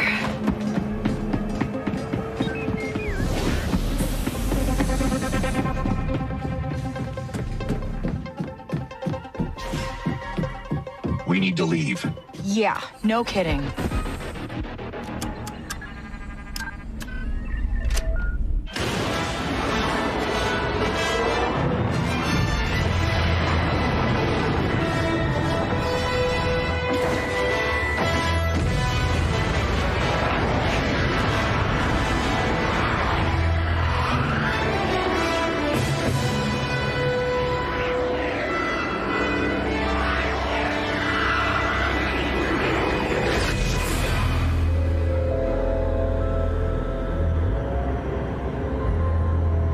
we good? Nothing on the sensors yet.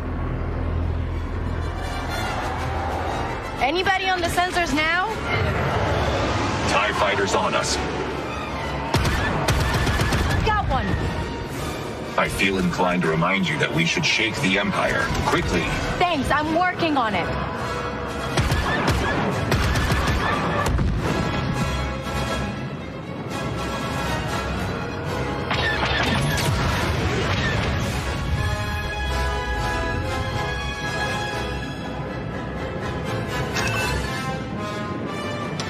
ND, get us out of here. Stooling hyperdrive. Let's jump.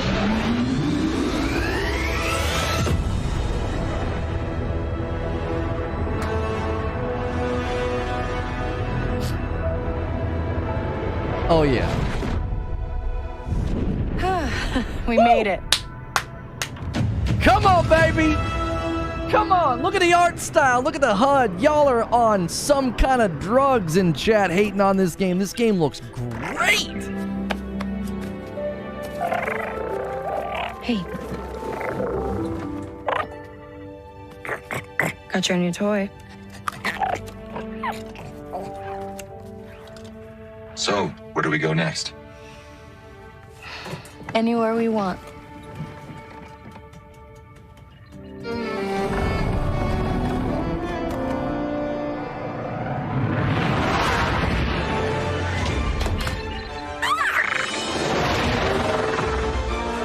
Let's go, dude.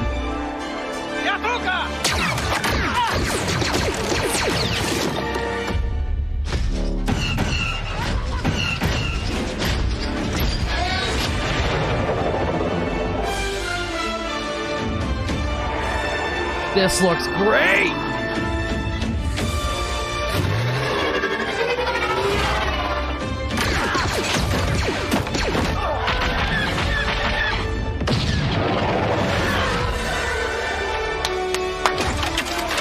Come on, release date, release date, release date, release date, release date, release date.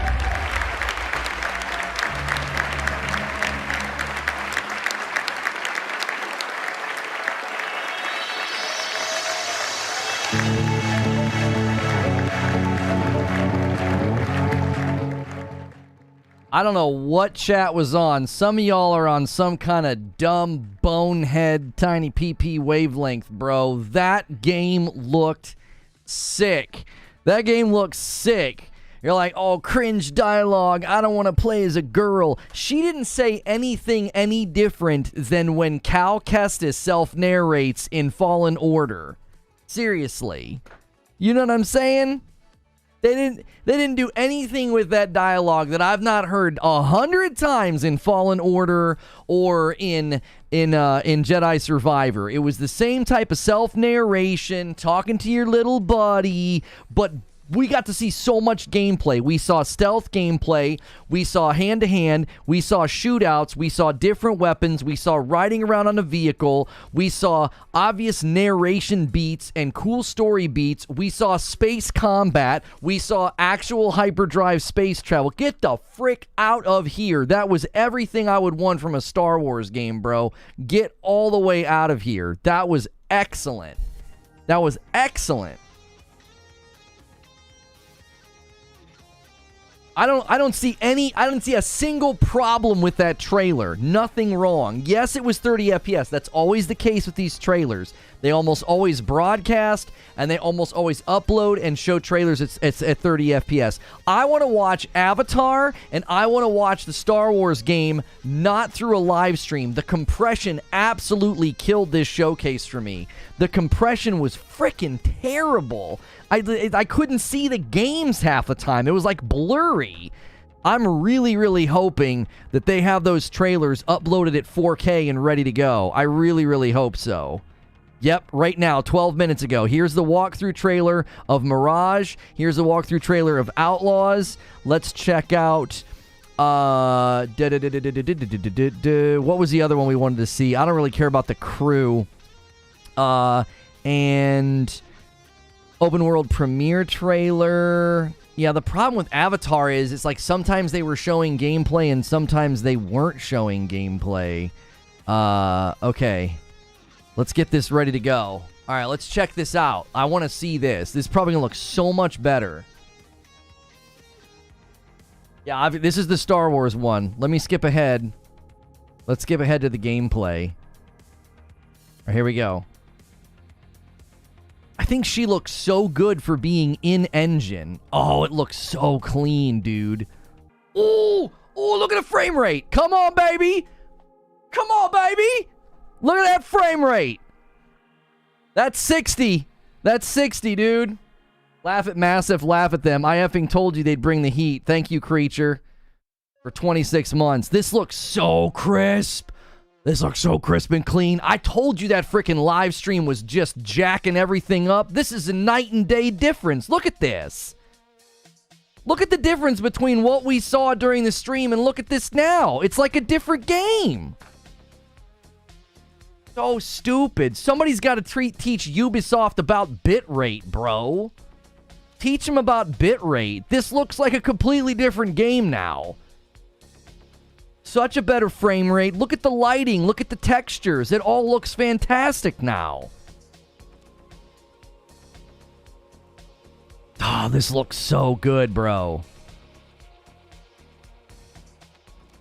Is that a work in progress? I'm not going to get excited yet.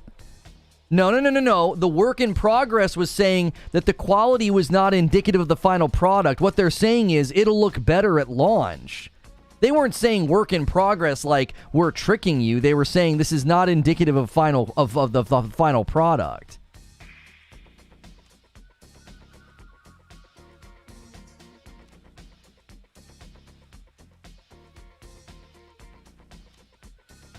Let me give you guys sound. Hang on. How far is Kay willing to go?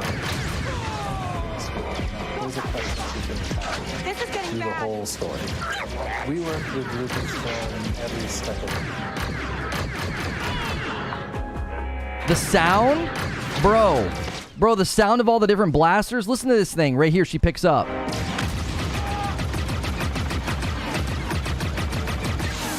It looks so good, bro.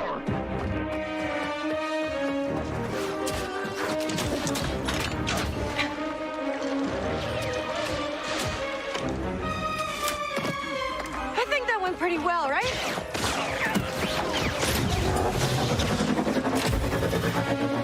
Look at how smooth that is. Oh, these guys don't quit.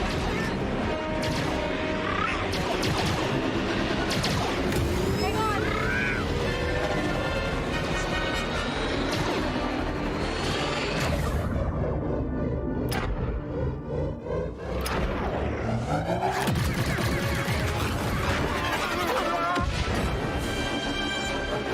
That was close. ND5, I got the package. Where are you? Waiting for you at Jauntus Hope.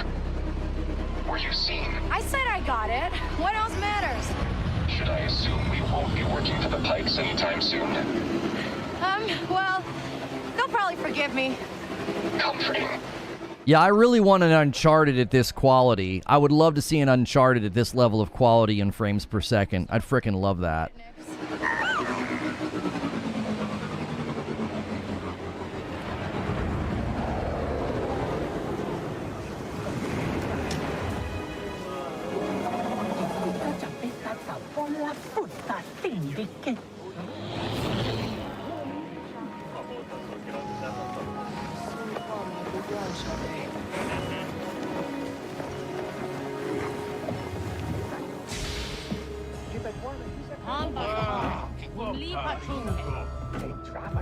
Hey, Andy.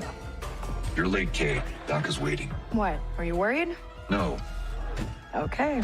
They're doing a good thing, too, with the cinematics. Like, it reminds me of some of the cinematic and the framing and the color in Andor. Be careful. Donka's a broker, not a friend. She can't be trusted. Who can out here? See you back at the ship. Like, you know what I'm saying? It reminds me of a TV show a little bit. Uncharted 4 is basically this quality. No, Uncharted 4 is not 60 FPS. The frames in that game are actually pretty bad on well, I mean, they updated it, sure, but I'm saying I want a new one. K-Vess. Back already? I told you she's fresh, but she's good. Who's this? Just a friend. Join us. Job was more complicated than you said, Dunka. You lived.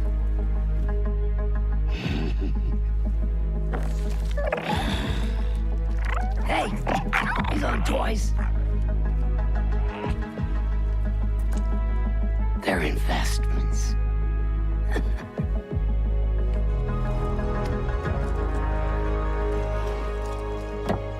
Wait. We haven't met. Don't really know many of you.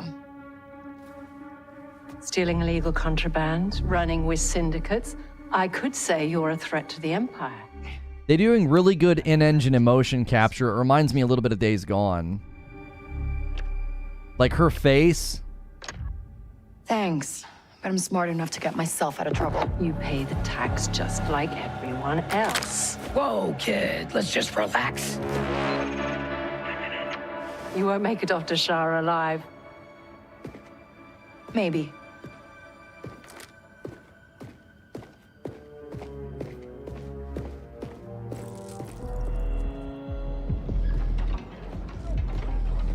All troopers, we have reports of a fugitive in Jaunter's Hope. Move to apprehend. That Imperial announcement wouldn't be about you, would it? Could be. I told you not to trust her. Not the first time we've outrun the Empire.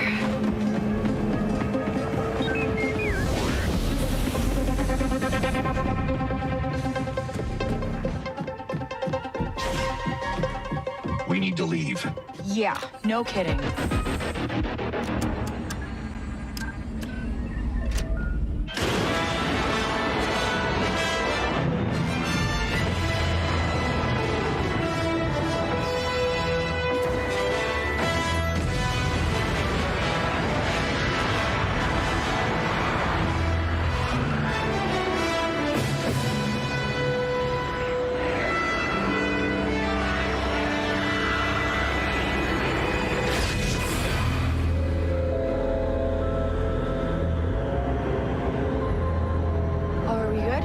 Nothing on the sensors yet.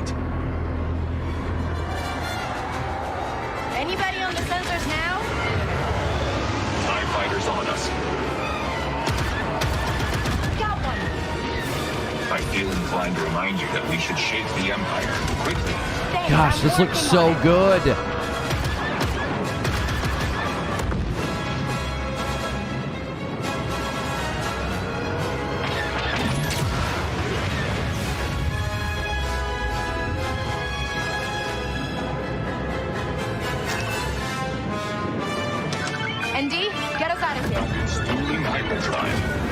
I absolutely love the heads-up display and the font choice. This game is such a vibe. It's such a vibe. It's like 80s retro-infused Star Wars, which should kind of be that anyway, because that's the era that Star Wars is from. I love it. Like, watch right here.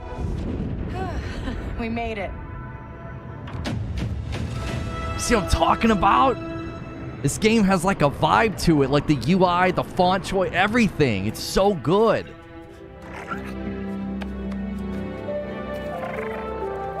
Hey. Got your new toy. So, where do we go next? Anywhere we want.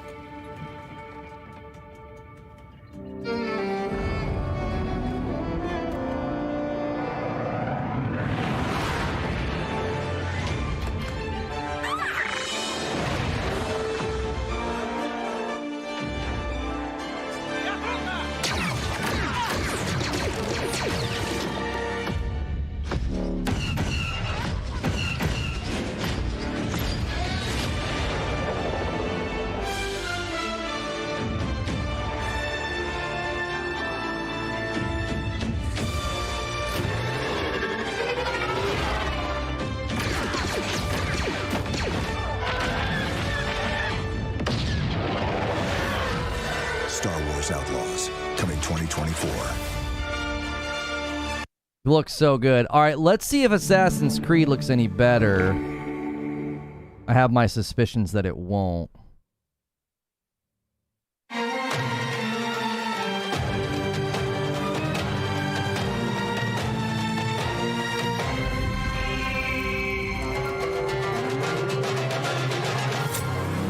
Well, maybe it does. I don't know.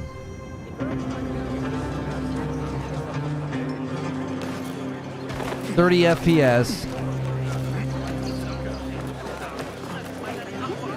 There you are.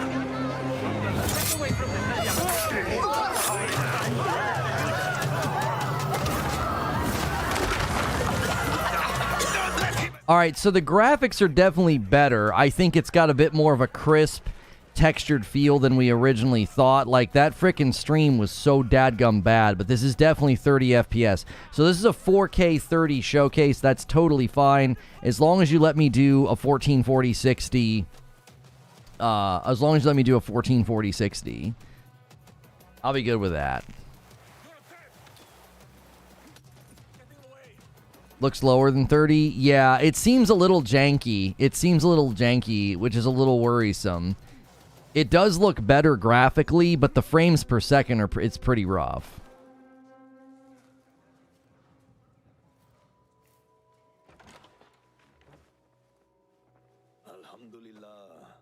Yeah, and the character design in these games always looks good. We don't need to see anything more. I wasn't that curious about that one. Let's see if Avatar looks any better. This is a mixture of gameplay. When did they show gameplay? It was near the end, wasn't it? It was in this section. To exploit resources at any cost, spreading devastating pollution. In the process, animals are hurt and poached. You'll need to stop the RDA from ravaging your home. And when you are ready, you will take the fight to them. As a child of two worlds, you can learn to master multiple combat styles. Your powerful Okay, this looks better. It does look quite a bit better. It still doesn't look next gen. It's hard to tell. There's elements of it that look really dated and then elements that look really good. It's such a confusing game. Like, this looks great right here. This looks great. There's so much foliage. There's so much stuff in the foreground. Like that, this all looks great right here, and then other times it looks really like low textured. And then the animation here for the flying and stuff looks super janky. Destroying RDA facilities will have a tangible impact on your world. With the pollution removed, Pandora heals. Is this game coming to last-gen consoles? I don't know. Is it? And craft better gear and weapons. You will also find ingredients to cook and make meals to get stronger. As you keep discovering what it truly means to become Navi, you'll improve your skills by connecting to Awa through the tar chute. It's Far Cry? I mean, I'm feeling a little bit of the Far Cry vibes, but the weaponry and the assault mechs and stuff takes it well out of Far Cry. Also, you have lots of abilities and parkour. That's not a Far Cry thing. And this, look at that. Look at that. That all looks fantastic. That looks fantastic. Some of these areas look breathtaking. You will be able to play the full story campaign in single player or with a friend online in two-player co-op. Yeah, this looks way better. This looks way better now on 4K. I think that frickin' stream, it made everything look so bad. This is the third game today. Capcom's at like 6 p.m. Eastern.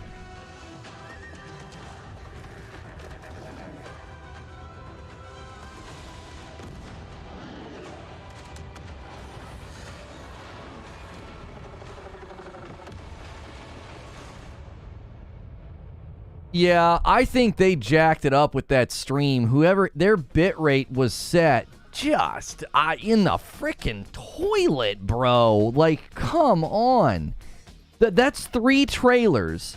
The Star Wars trailer was literally night and day. It was like looking at a different game. It was literally like looking at a different game.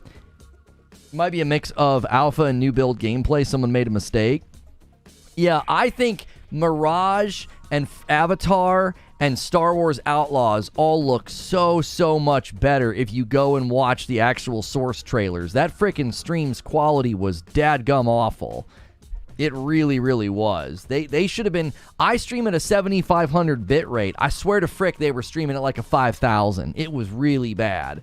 When they showed xDefiant and everybody's faces were blurry, I'm like, what are y'all doing? It looked like the one streamer was in witness protection. I was like, I don't even... What was that? So I give that showcase solid marks. I really do. I do. Loving the fact that it seems like Good Games roller coaster's on. Yeah, we got a lot of good games coming. We also got a great look at Prince of Persia. I thought that game really ratcheted up the sort of Metroidvania. Prince of Persia felt influenced by fighting games. I don't know if you guys picked up on the fighting game influence. And there was like the time powers and the combos. That Prince of Persia game, that game's hot, bro. That was really nice.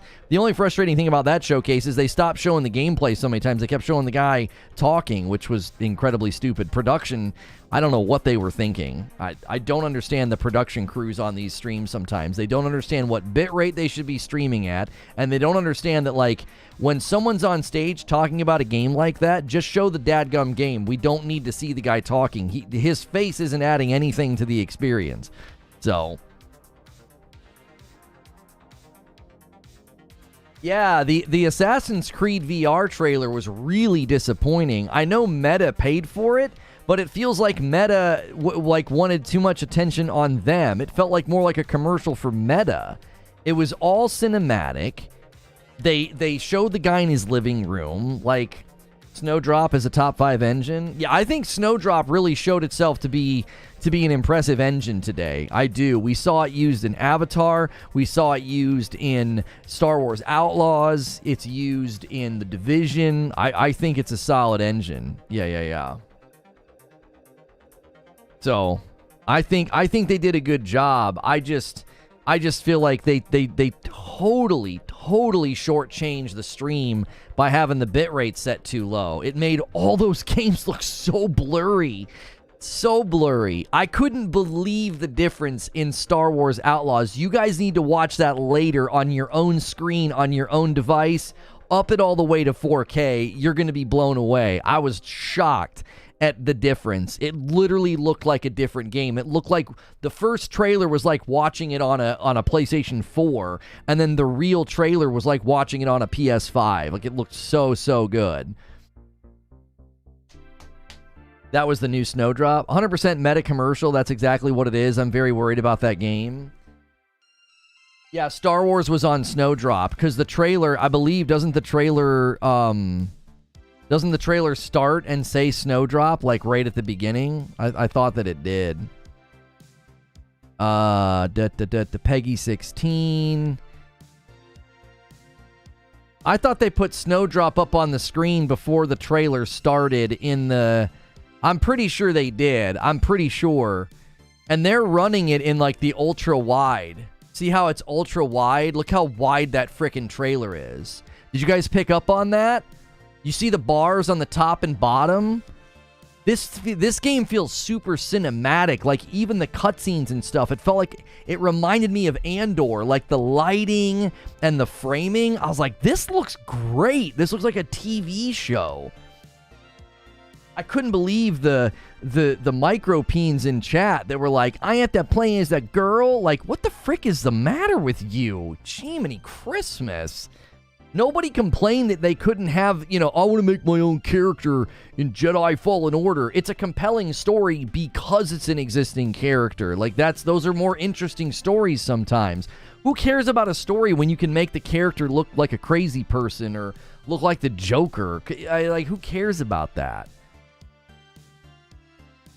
Looks like you're coming out of a cinematic loading section into gameplay. Yeah. Right here, you can tell this is in engine right here. When he brings this to her and it pans up, she's literally sitting right there in the video game. You can tell by looking at her face. She has a slightly dead-eyed stare. That's normal. It's not a fully rendered cinematic, and right in here into gameplay, right? I already have a crush on her. She definitely has like a 1980s Joan Jett vibe. I'm digging it. I'm totally digging it. It looks like she would play roller derby in her spare time, right? She's tough. I like her. It kind of reminds me of the vibe that they gave Haley Steinfeld in Bumblebee. Like cute jackets, kind of spunky, 80s infused. I freaking love it. This game is a vibe. Like the font and the heads-up display. I was in. I was like, this game is sick. I want to play this so bad. Really, really seems awesome. And they showed off so much good gameplay. Stealth. They showed off blaster fighting, picking up different weapons, using your little creature guy. They showed kind of a hand-to-hand moment. Then she gets on her bike. Did you see how big the areas were? Seamless, just going from area to area, right? No loading screens, then the cinematics, then the story, then the mega decision. Do you bribe or do you not? And then you're on the run. And then the space combat. Now, people were like, oh, there's no loading screens. I think they're being real clever about... I think they're being very clever about hiding the loading screens. Because the takeoff from the planet, they're using that fog to hide the loading screen. And then when you do the hyperdrive, they're using that to hide the loading screen. I'm fine with that. That's totally fine. It was so seamless, zero complaints. I think that's creative and smart, and it's totally expected. There's no way the entire dadgum planet's loaded, and so is outer space, and so is the next area you're hyperdriving to. Like, you could tell, though, it's a next-gen game because they're utilizing the quicker load times of next-gen. Very, very cool. It's set between Empire and Jedi? Really? Oh, that's right, because in the one trailer, they showed Han Solo and Carbonite. That's right, they showed that. I remember that. The very, very first cinematic trailer, they show Han Solo and Carbonite. That's very interesting. I wonder if we'll get any cool cameos in this game. How big do you think the world is for Star Wars game? No idea. We're going to complain about transitions? I wasn't complaining about transitions. I was just letting people know. People were like, oh, seamless, no loading screens. I'm like, yeah, those are loading screens, but they're the best kind because you don't really detect them, right? Those are the best kind.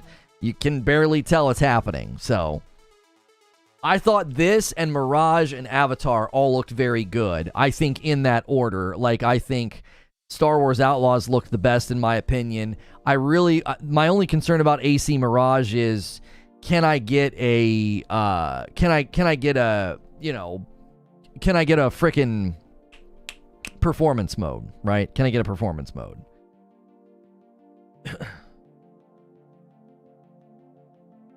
I still consider that seamless. I consider that seamless too, but I just wanted to be like, yeah, I think we should be honest about what that is. That's definitely them, hiding a loading screen. No interruption. It feels fully natural. Yeah, Star Wars Outlaws is one of my top games for next year now. That's one of my top games. I'm pumped about that. I tell you what that trailer made me feel. It made me feel a whole lot of anger about Jedi Survivors Patch 6. Where is Patch 6? Right? I'm really hoping that whenever Jedi Survivor Patch 6 drops, will it be huge, right? Will we actually get a significant update? Will they drop a major, update? Because as far as I can tell, they've not updated the game. It's almost a month now. Yeah, it's been almost a month since they uploaded. Yep. Yeah, May 17th was the last update. We're 5 days away from it being a month. That's just unacceptable, man. Ubisoft best show so far? Oh no, Keighley's show is the best so far. I don't think this show is better than Xbox, not by a long shot. I rank it. I think Keighley's show is the best. I think Xbox is probably in second. PlayStation and Ubi are probably tied for third. And then I think very honorable mentions, Guerrilla Collective, Devolver Digital, Future Game Show, all deserve mentions. They were great showcases. And then the PC Gaming Show, I always think it's pretty... I just don't think it's ever a very good show. They don't ever have big announcements, and they're just too quirky for their own good. It's genuinely hard to watch. And it's a bummer because I like the people involved. I do. I genuinely like the people involved, but it always feels like it feels like I don't know. This says 219 to 32. Okay. I'm gonna mute that. I shouldn't need to mute the whole broadcast.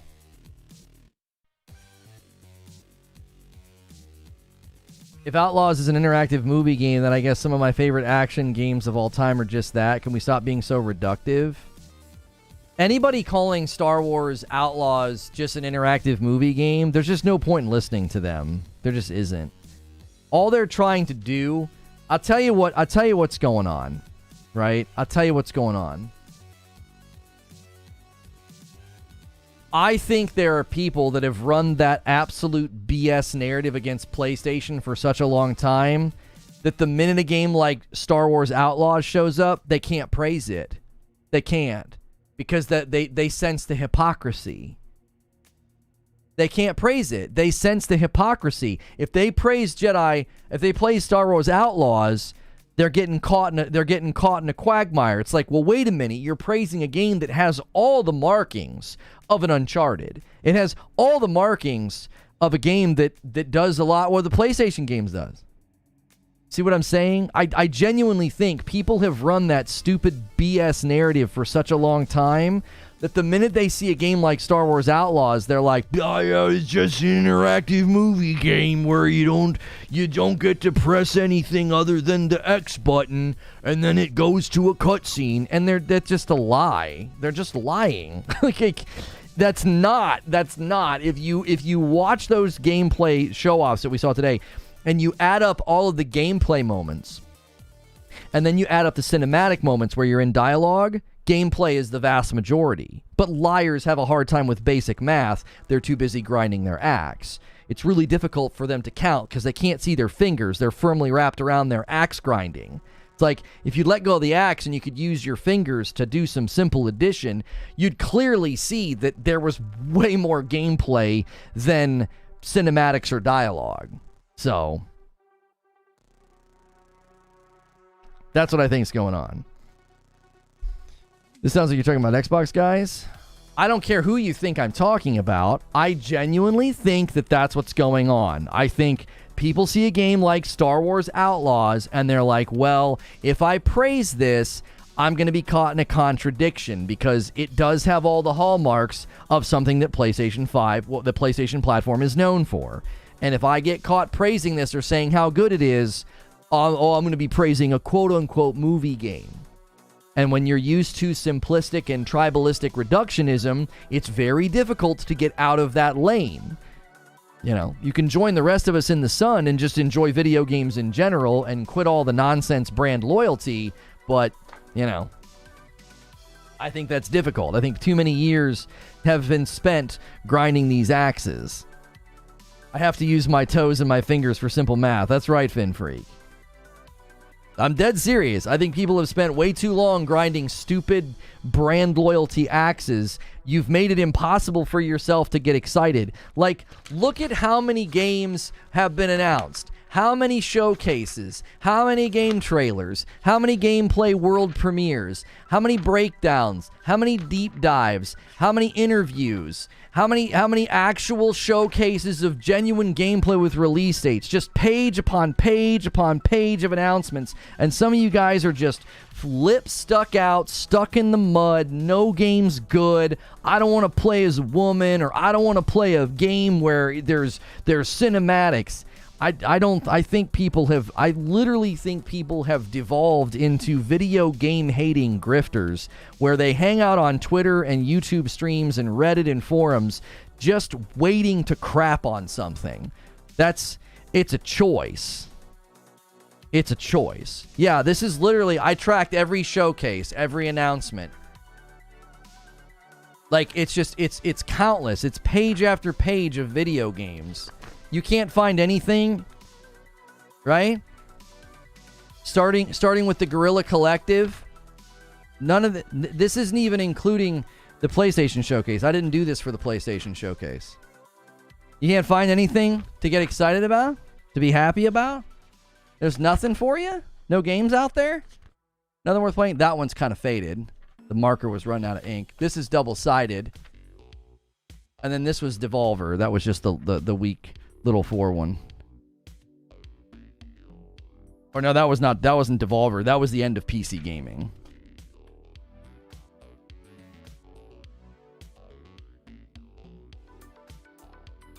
We want manly men in our gaming? I don't know why. I don't know why.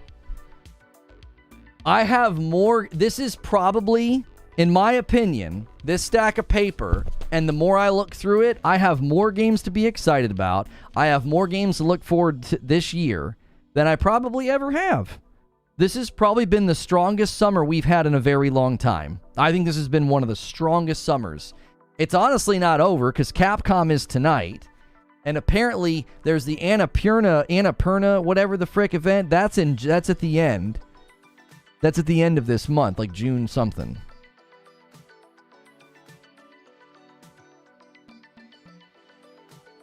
According to Circana's player poll so far, in the United States during 2023, 47% of console video game players are female, 50% of PC video game players are female, and 54% of mobile game players are female.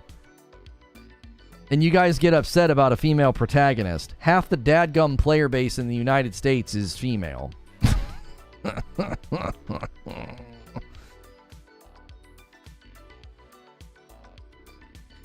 Playing as a woman, it pulls me out every time she talks. In my head, I'm playing as I'm doing the things, just my preference. I'm getting this game for my wife, though. Yeah, but when I play Cal Kestis, he doesn't talk like me.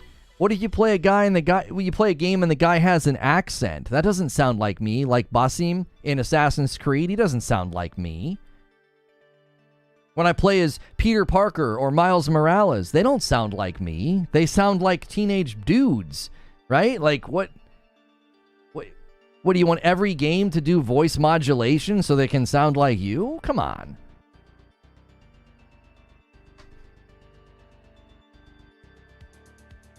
Listen.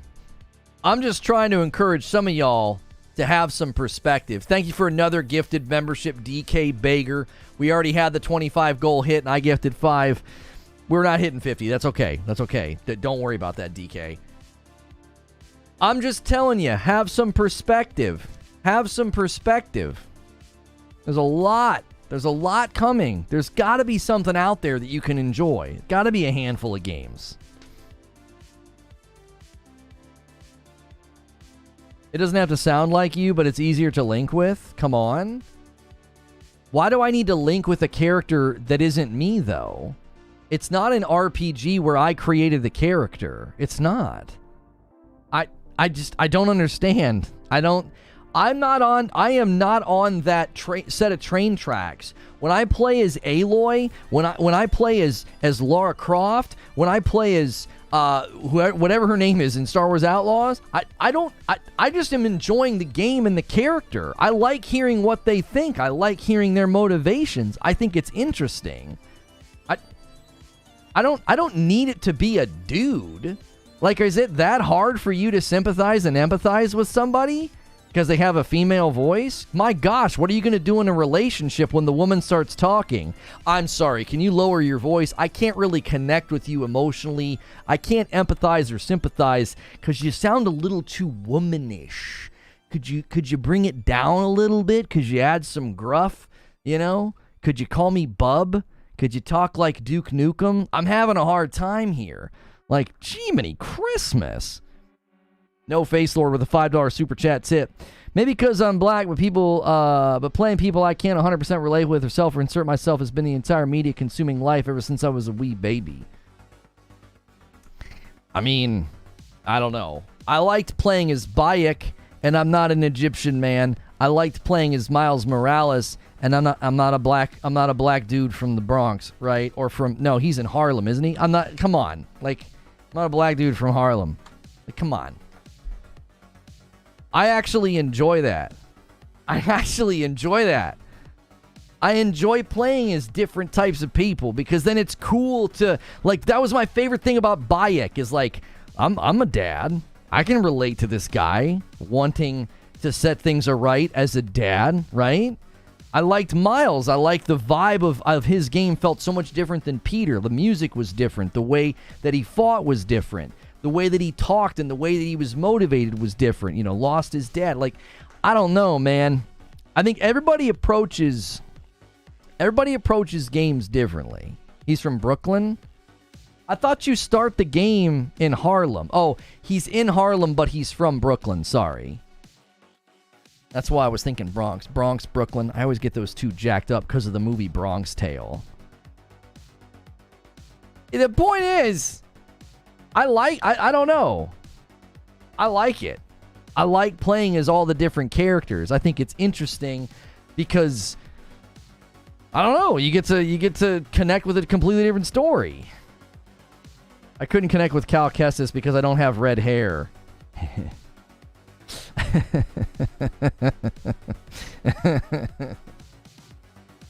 Oh, man. I'm just saying, open up your mind. Open up your mind and your horizons to new experiences. I think you're robbing yourself of great games. There are great games out there, whether it's Horizon or Miles or even Assassin's Creed Origins. Like, actually, because you can play Assassin's Creed Valhalla as a girl. Like, I think you're missing out. I really, really do. I enjoyed playing Valhalla as the girl. I thought she was awesome. I thought she reminded me of a Charlize Theron a little bit. She was tough. I loved it. So, I'm just saying, don't be so dismissive. Don't be so dismissive just because, like, oh, I can't connect with him because he's a girl.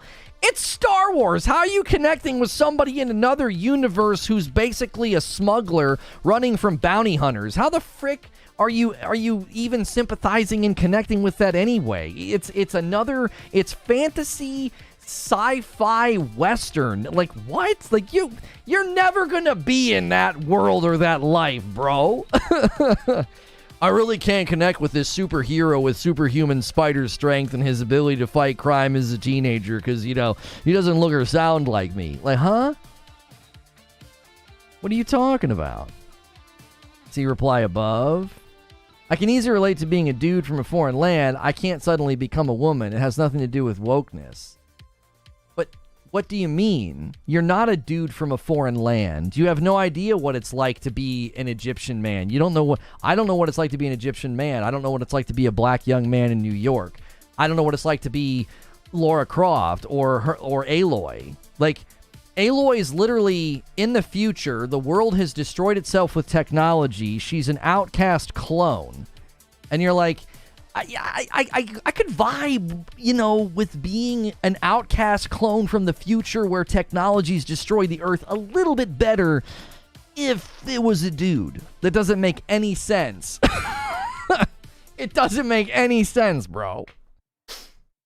Atlas with a $5 super chat. I can't connect with Sackboy. Yeah, I'm only 2% Sack. Oh, golly frick. This character's not a middle-aged desk jockey. I can't relate. Come on. Yeah, Senua. I've connected emotionally, psychologically, I would even say almost spiritually to Hellblade, to Senua's journey. And she's like, she's a woman in freaking Norse mythology experiencing psychosis. Like, expand your horizons, bro. Expand them. Come on now. Literally, a woman with psychosis in Norse mythology, and it's probably the most psychologically impacting game. No, it is. It's the most psychologically impacting game I've ever played. Jin Sakai in Ghost of Tsushima. I connected so much with his story, his motivations. That game was therapy for me, playing through it in a really dark time. And I'm not a Japanese man who's been trained as a samurai in feudal Japan. I'm not. and yet I connected with him as he spoke Japanese. Come on now. Come on now. Tear down that weird barrier. It's like this one weird barrier, and you probably could enjoy so many more games and not be so narrow in your thought process. He plays a furry cat in Ratchet and Clank. Come on now. I'm not trying to judge you or preach at you. I'm just saying, you could turn a couple of knobs in your brain, open up a couple of windows, let some air in, air out some of that old weird thinking, and you'd probably end up enjoying some awesome games and not be so quick to be like, well, Star Wars Outlaws would be better if it was a dude. Like, come on. Come on. We're going to have to forego members today. It's already kind of late in the day. We've had record-breaking member numbers, so we will definitely do member stream tomorrow as a way to debrief, but I've got work to do. There is so much that happened over the weekend. You guys can enjoy the Capcom stream. I believe that starts in like 3 hours. So make sure you guys check that out if you don't want to miss anything like that. Wasn't she Celtic and the Vikings invaded? It's been a minute. I mean, I don't know what... I didn't say she was Norse. I said she's in Norse mythology. Like, that's the experience she's walking through. She's fighting like Norse gods. So I didn't say what her ethnicity was. I think I just said she was in Norse mythology. So, guys, do me a favor. Loop back on today's streams, whether it's Ubiforward or my review of the Xbox Showcase, and consider leaving a comment. Give feedback on Ubiforward. What was your standout? Give feedback on my review of the Xbox Showcase. It's super, super helpful when those streams are no longer streams. They are now past broadcasts. It's super helpful for them to get comments from you. Thank you again to everybody who's been so incredibly generous to the channel, who has gifted tons of members. We have hit insane numbers. We've set absolutely bonkers records. We are currently sitting at 4537. That's just insane that I can say that. So we've got a lot of things to make good on. You can upgrade to VIP between now and Friday if you want to be a part of the Weekender Unfiltered VIP stream. And if you hit 350 before Friday, Creature and I will have to play another game together. Once you upgrade to VIP, you can check the past broadcasts of the VIP streams. You can watch us play Returnal. Thank you for everything you do. Again, don't forget to use my code at Into the AM. They have a sale on all their top sellers. Use code LONO at Into the AM or go to intotheam.com. Order Reforge Roast. Don't forget to use code LONO if you want some Gamer Advantage glasses. Thanks for supporting all of our sponsors as well as this stream with a subscription or a membership. And always remember to use the Discord to stay connected with the community when I'm not live. Thanks so much, guys. We'll see you tomorrow.